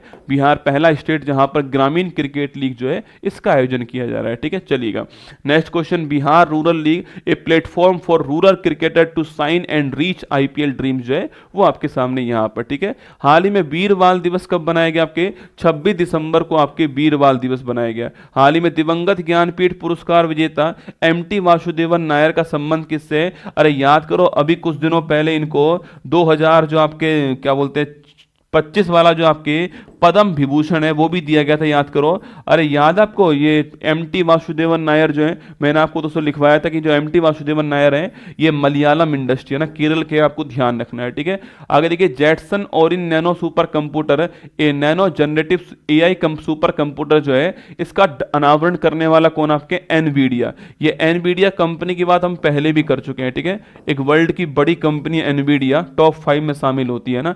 RBI ने वित्तीय क्षेत्र में AI के जिम्मेदार उपयोग किस रूपरेखा के लिए किसकी अध्यक्षता में कमेटी बनाई है, पुष्पक भट्टाचार्य, नोट करना किसकी, जो पुष्पक भट्टाचार्य हैं इनकी जो अध्यक्षता है इसमें कमेटी बनाई है, आपको ध्यान रखना है। ठीक है, आयुध वस्त्र फैक्ट्री तमिलनाडु ने सूरीनाम गणराज्य को पहली बार 4500 सैन्य वर्दी का दोस्तों निर्यात किया है। ठीक है, जो भी हमारे जो आपके जो सैन्य वर्दी, आपके जो सेना की जो वर्दी है उनके लिए जो आपके आयुध का मतलब होता है ऑर्डिनेंस। ठीक है, और मतलब कि जो सेना के लिए जो वस्त्र आपके उनकी बात कर रहे हैं। ठीक है, तो 4500 आपके जो सैन्य वर्दी है इनका एक्सपोर्ट कर दिया है किसने, आपके भारत ने एक्सपोर्ट किया। कहां से किया है, तमिलनाडु से किया है। किसको किया है, सूरीनाम दोस्तों इसको किया है, ठीक है। सूरीनाम देश पूछो दोस्तों कहां है आपके, सूरीनाम देश जो है, अगर ये साउथ अमेरिका दोस्तों महाद्वीप हमारा, अब जो वर्ल्ड मैप की क्लास मेरे साथ पढ़ रहे हैं शायद उनके लिए सूरीनाम सुनकर अच्छा महसूस हो रहा होगा कि सूरीनाम कहां पर, याद करो यहां पर दोस्तों आपके कोलंबिया, यहां पर वेनेजुला, यहां पर 3 देश है, ठीक है। यहां पर 3 देश है, गुआना, सूरीनाम, फ्रेंच गुआना, ठीक है। गुआना, सूरीनाम, फ्रेंच गुआना 3 देश है। तो सूरीनाम देश आपके साउथ अमेरिका महाद्वीप में, वहां के लिए जो, वहां के लिए हमने पहली बार जो इसको एक्सपोर्ट कर दिया है, ये आपको छापना है, ठीक है। इसमें पुदुचेरी पुलिस को बम सूट, उत्तराखंड पुलिस को डीआरडीओ, हैदराबाद को बख्तरबंद बांध, सब कुछ आपके इस तमिलनाडु वाली फैक्ट्री ने आपके उपलब्ध करवाए है ना। देखिए ये बजट वाली क्लास आज शाम को 8 बजे आने वाली है। आप पूरा दिन वेस्ट कहीं मत करना, मैं फिर कह रहा हूं आपसे, आप पूरे दिन जो काम करना आपको वो काम कीजिएगा। आपको मैं शाम को 8 बजे केवल आप मुझे 1 घंटे दीजिएगा, मैं आपको 1 आवर के अंदर जो है बजट का इतिहास क्या रहा है भारत में, इसका इतिहास क्या रहा है, बजट का इकोनॉमिक्स क्या है, क्या बजट होता है और इस साल क्या हुआ बजट के अंदर जो है, वो सब कुछ आपके लिए लेकर आऊंगा आज शाम को 8 बजे। एक क्लास के अंदर ही आपको बजट जो है, क्योंकि आप आने वाला जो 1 साल है उसमें इसके क्वेश्चन खूब बनने वाले हैं एग्जाम में। तो और ये तीसरी जो गवर्नमेंट आपके नई गवर्नमेंट जो आई है, इसका पहला पूर्ण बजट जो है वो पेश होने वाला है इस साल आपके, तो तैयार है ना। आज आएगा बजट, मैं शाम को 8 बजे जो है सब कुछ जो है आपके बारे में, देखो मैं आपसे मना कर रहा हूं पढ़ने के लिए बजट है ना, पर यकीन मानना कि मैं 11 बजे से और लगभग 7 बजे तक जो है वो पूरा की पूरा बजट पढ़ने वाला हूं, ठीक है। पूरा की पूरा जो बजट है आपके मैं पढ़ने वाला हूं, जहां से मुझे मिलेंगे पॉइंट्स में निकालने वाला हूं आपके लिए, और पूरा की पूरा आज शाम को 8 बजे जो है मैं आपको डिलीवर कर दूंगा एक क्लास के अंदर, ठीक है। इसके अलावा ये कल क्लास आने वाली है, संडे का दिन है, कल क्लास आपके लिए ये आएगी 10 बजे क्लास ये आने वाली है, जिसमें स्टैटिक जीके और करंट अफेयर्स दोनों को पढ़ाने वाला हूं आपको। 500 क्वेश्चन करंट अफेयर्स के होने वाले, शुरुआत इसी से करने वाले हम लोग आपके 10 से 12 क्लास इसी की चलने वाली है आपकी। 500 क्वेश्चन करंट अफेयर्स के इसमें होंगे, जो कि आपके जून से लेकर के जून, जुलाई, अगस्त, सितंबर, अक्टूबर, नवंबर, दिसंबर यहां तक की पूरी करंट आपकी होने वाली है। लगभग 7-8 महीने की जो करंट है वो पढ़ाने वाला हूं आपको, सूचना यहां पर ये, ठीक है। चलिएगा, बाकी ये रीट 24 के लिए एक ऑफलाइन मॉक टेस्ट होने वाला राजस्थान के अंदर होने वाला है। एग्जाम डेट 9 फरवरी है, और ये आपके जो जिले हैं वहां पर ये आपके एग्जाम डेट 9 फरवरी है। सारी जानकारी, ये क्यूआर कोड यहां पर दिया गया, इसको स्कैन कर लीजिएगा, सारी जानकारी आपको इसमें मिल जाएगी, ठीक है। तो ये 2 फरवरी को इसकी लास्ट डेट है फॉर्म भरने की, 9 फरवरी को आपके एग्जाम होगा ना। चलिए, ये मैगजीन आपके सामने, करंट अफेयर्स की मैगजीन मंथली वाली, ये ईयरली मैगजीन है। आप अगर हो सके तो ये वाली मैगजीन है ना, कल मैं 10 से 12 जब क्लास ले लूंगा उसके बाद में आप ये मैगजीन कल पढ़ लेना, मर्जी हो आपकी, तो आपको महसूस होगा कि आपको लगभग सब कुछ इसमें से 50-60% कंटेंट आपको मैं आपको कल वाली क्लास में देने वाला हूँ, आपका बेस तैयार हो जाएगा, ठीक है। ये इंग्लिश वाला पोर्शन है ना। आइए रिवाइज करते हैं फटाक से। फोर्स 50 ग्लोबल 50 लिस्ट जो है, इसके पहले संस्करण में शामिल भारतीय महिला, ये तीनों शामिल है, ठीक है। ऑप्शन नंबर डी आंसर है ना। अनुच्छेद 25 के तहत लाउड स्पीकर के उपयोग को धार्मिक आचरण का हिस्सा न मानने का आदेश जारी करने वाला कौन है, बॉम्बे हाई कोर्ट, ठीक है। Option number 1। असम के मुख्यमंत्री हेमंत बिस्वा शर्मा ने किसी दूसरी राजधानी बनाने की घोषणा की, आपके ये आपके Dibrugarh, option number B answer है ना। मैं राष्ट्रीय नेशनल क्रिटिकल मिनरल्स मिशन जो है, इसमें पैसा कितना जाएगा, 34,300 करोड़ रुपया, ठीक है। 10वां विज्ञान, 10वां साइंस फाई विज्ञान फिल्म महोत्सव पूछो कहां पर है, ये आपके गोवा के अंदर हुआ है, ठीक है। आगे देखिए, भारत के सर्वोच्च न्यायालय की स्थापना 28 जनवरी, option number B answer. Latika Katt पूछूं आपसे, मूर्ति निर्माण, option number B answer. I sport portal पूछूं आपसे, security exchange board of India, option number C answer. MeerKAT telescope आपके इंका थाजो आकाशगंगा पूछूं आपसे, ये South Africa, option number D answer, ठीक है। मिशन 300 अफ्रीका ऊर्जा शिखर सम्मेलन पूछूं आपसे कहां पर है, तंजानिया, ऑप्शन नंबर 1 दर अर सलाम में ना। किस देश के साथ में भारतीय नौसेना ने वरुण किया आपके अभ्यास, France, option number C answer है। ये क्वेश्चन आपके लिए, ये मैगजीन आपके सामने यहां पर, ठीक है। चलिए, आज की क्लास यहीं पर समाप्त करते हैं। 9 मिनट लेट हो गया, इसके लिए माफ़ी चाहता हूँ आप सभी से, जिनको भी लगा हो कि मैंने 9 मिनट आपका जो है वो 9 मिनट आज का वेस्ट कर दिया, आपके लिए एक्स्ट्रा पढ़ा दिया आपको 9 मिनट, तो माफ़ी चाहता हूँ। बट इकोनॉमिक सर्वे के बहुत सारे पॉइंट पढ़ाने थे, वो 20-25 मिनट वहाँ पर एक्स्ट्रा लग गई, वरना 8 बजे मैं क्लास समाप्त कर देता, पर क्योंकि इकोनॉमिक सर्वे था, महत्वपूर्ण दिन था, इसलिए मुझे पढ़ाना पड़ा आपको उसको, और इसलिए मैंने आपको उसको पढ़ाया, ठीक है। बाकी तो अपना ध्यान रखना और खुश रहिएगा आप सभी लोग जो है। और एक बात ध्यान रखना, ठीक है, हो सकता है कि देखो, अगर मेरे चेहरे पर यहाँ पर मुस्कान है तो इसका मतलब ये नहीं है कि मतलब समस्याएं मेरे सामने नहीं आती होंगी, बहुत बड़ी बड़ी समस्याएं मेरे सामने भी आती होंगी ना। पर मैं ऐसा सोचता हूँ कि मैं जब आपके सामने खड़ा रहूँ तो मैं अपनी तरफ से पूरी मेहनत करके आऊँ आपके सामने। आपको तो मैंने इकोनॉमिक सर्वे के 7-8 पॉइंट लिखा दिए, पर उन 7-8 पॉइंट को निकालने में मुझे कितना टाइम लगेगा आप ये सोच के देखो ना। मुझे कितना टाइम लगेगा इकोनॉमिक सर्वे को निकालने के लिए। आप पीआईबी न्यूज पर जाना, पीआईबी के ऊपर वहां पर पूरा इकोनॉमिक सर्वे दिया हुआ है, चेक करना जा करके। वो 15-20 पेज का इकोनॉमिक सर्वे पूरा दिया हुआ है, उसको देखना, उसकी हाइलाइट्स को, उसमें से 7-8 पॉइंट निकाल कर लेकर आना। और ये सोचना कि आज जब बच्चे इसको पढ़ लेंगे तो पेपर में सवाल यहीं से आएगा, ये जिम्मेदारी भी साथ में लेकर चलना तो बहुत भारी है। और उसको लिखाना, लाइन फेरने का काम कुमार गौरव नहीं करता है ना, कि लाइन फेरा काम चला। ऐसे तो मैं पूरा इकोनॉमिक सर्वे लाइन फेर दूं आपको, तो यहाँ करके लाइन नहीं फेरता, मैं आकर के अपने हाथ से आपके सामने डिनोट करता हूँ, लिखता हूँ यहाँ पर, है ना। मम्मी की तबीयत ठीक है। अब फ्रैक्चर है कमर में तो अब टाइम लगेगा ना, 1 महीने का बेड रेस्ट है। फिर भी मैं आपके सामने खड़ा हुआ हूँ ना, ऐसी बात नहीं है कि मैं नहीं हूँ, ठीक है। समस्याओं का आना पार्ट ऑफ लाइफ है, उन समस्याओं से लड़कर उनकी खोपड़ी में छेद करना आर्ट ऑफ लाइफ है। आप सोच के देखो, जब आप कभी ऐसा, भगवान जब आपको मौका देगा, आप ऐसे मंच पर खड़े होकर नहीं पढ़ा रहे होंगे बच्चों को, और आपके सामने कमेंट आएगा गुरुजी नेक्स्ट, जबकि आप सोचोगे कि यार मैं इतनी मेहनत करके नहीं यहाँ पर कंटेंट लेकर आया, और वो कमेंट में लिख रहा है नेक्स्ट, जिसको केवल क्वेश्चन का आंसर ही जानना हो, वो फिर यहाँ के कर क्या रहा है ना। जब आपका वो नेक्स्ट लिखा आता है ना, यकीन मानना, मतलब मैं कुछ बोलता नहीं हूँ उस समय, पर वो इतना दर्द देने वाला होता है जो नेक्स्ट जो वर्ड आपका लिखा होता है। आप तो लिख देते हो नेक्स्ट वर्ड, क्योंकि आपका जिसमें इंटरेस्ट है आप वो पढ़ोगे ना, लेकिन पेपर में आपके इंटरेस्ट के अकॉर्डिंग सवाल नहीं आते हैं भाई। पेपर में सवाल जो महत्वपूर्ण है वो आते हैं, और इकोनॉमिक सर्वे महत्वपूर्ण है, जिसको पढ़ने में जोर पड़े ना आपको, यकीन मानना पेपर के लिए वो महत्वपूर्ण सवाल था, ठीक है। आप तो नेक्स्ट लिख देते हो, पर जो सामने वाला जो मेहनत करके आया यहाँ पर, उसकी मेहनत का क्या होगा आप ये बताओ। कमेंट देखना बंद कर दूं आपके तो आपको लगेगा कि गुरुजी कमेंट नहीं देखते हमारे। कमेंट देखूं तो उसमें नेक्स्ट लिखा आता है, इकोनॉमिक सर्वे। तो भाई पढ़ाना मुझे पड़ेगा, क्योंकि मैं जिम्मेदार हूँ इकोनॉमिक सर्वे या फिर करंट अफेयर्स के लिए, तो मैं अपनी तरफ से पूरा पढ़ाऊंगा, ठीक है। जिसको लगता हो कि मुझे ये वाला पोर्शन नहीं पढ़ना है वो स्किप मार सकता है ना। ये मेरी आपसे पर्सनल रिक्वेस्ट है, मतलब 5 साल से यही काम कर रहा हूँ, 1500 एपिसोड पढ़ा चुका हूँ लगातार। ये मेरी आपसे पर्सनल रिक्वेस्ट है कि आपको लगता है कि मुझे नहीं पढ़ना है तो आप जो है उसको स्किप मार सकते हो वहां से। आपको लगता है कि मुझे पढ़ना है तो आप मेरे साथ चुपचाप पढ़ सकते हो। ये नेक्स्ट कर दो गुरुजी, अगला क्वेश्चन पढ़ाओ, टाइम पूरा हो गया है, 8 बज गए हैं, मुझे वहां जाना है।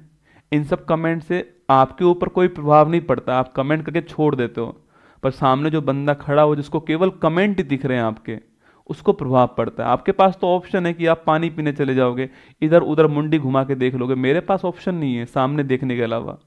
तो मुझे केवल सामने ही देखना है, सामने मुझे आपके कमेंट दिखाई देते हैं।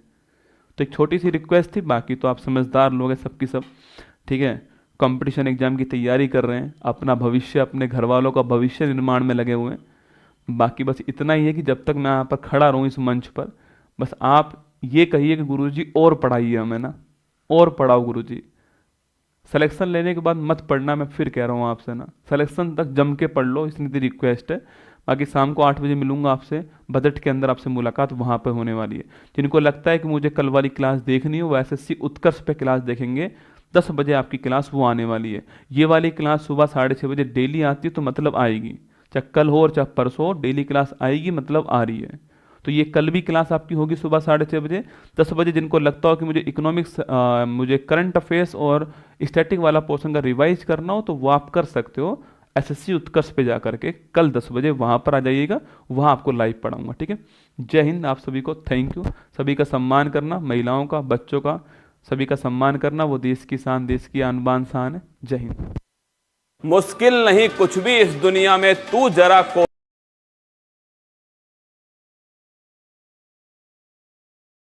मुश्किल नहीं कुछ भी इस दुनिया में, तू जरा कोशिश तो कर, ख्वाब बदलेंगे हकीकत में, तू जरा हिम्मत तो कर। अपने सपनों को उड़ान देने के लिए आज ही सब्सक्राइब कीजिए उत्कर्ष चैनल को।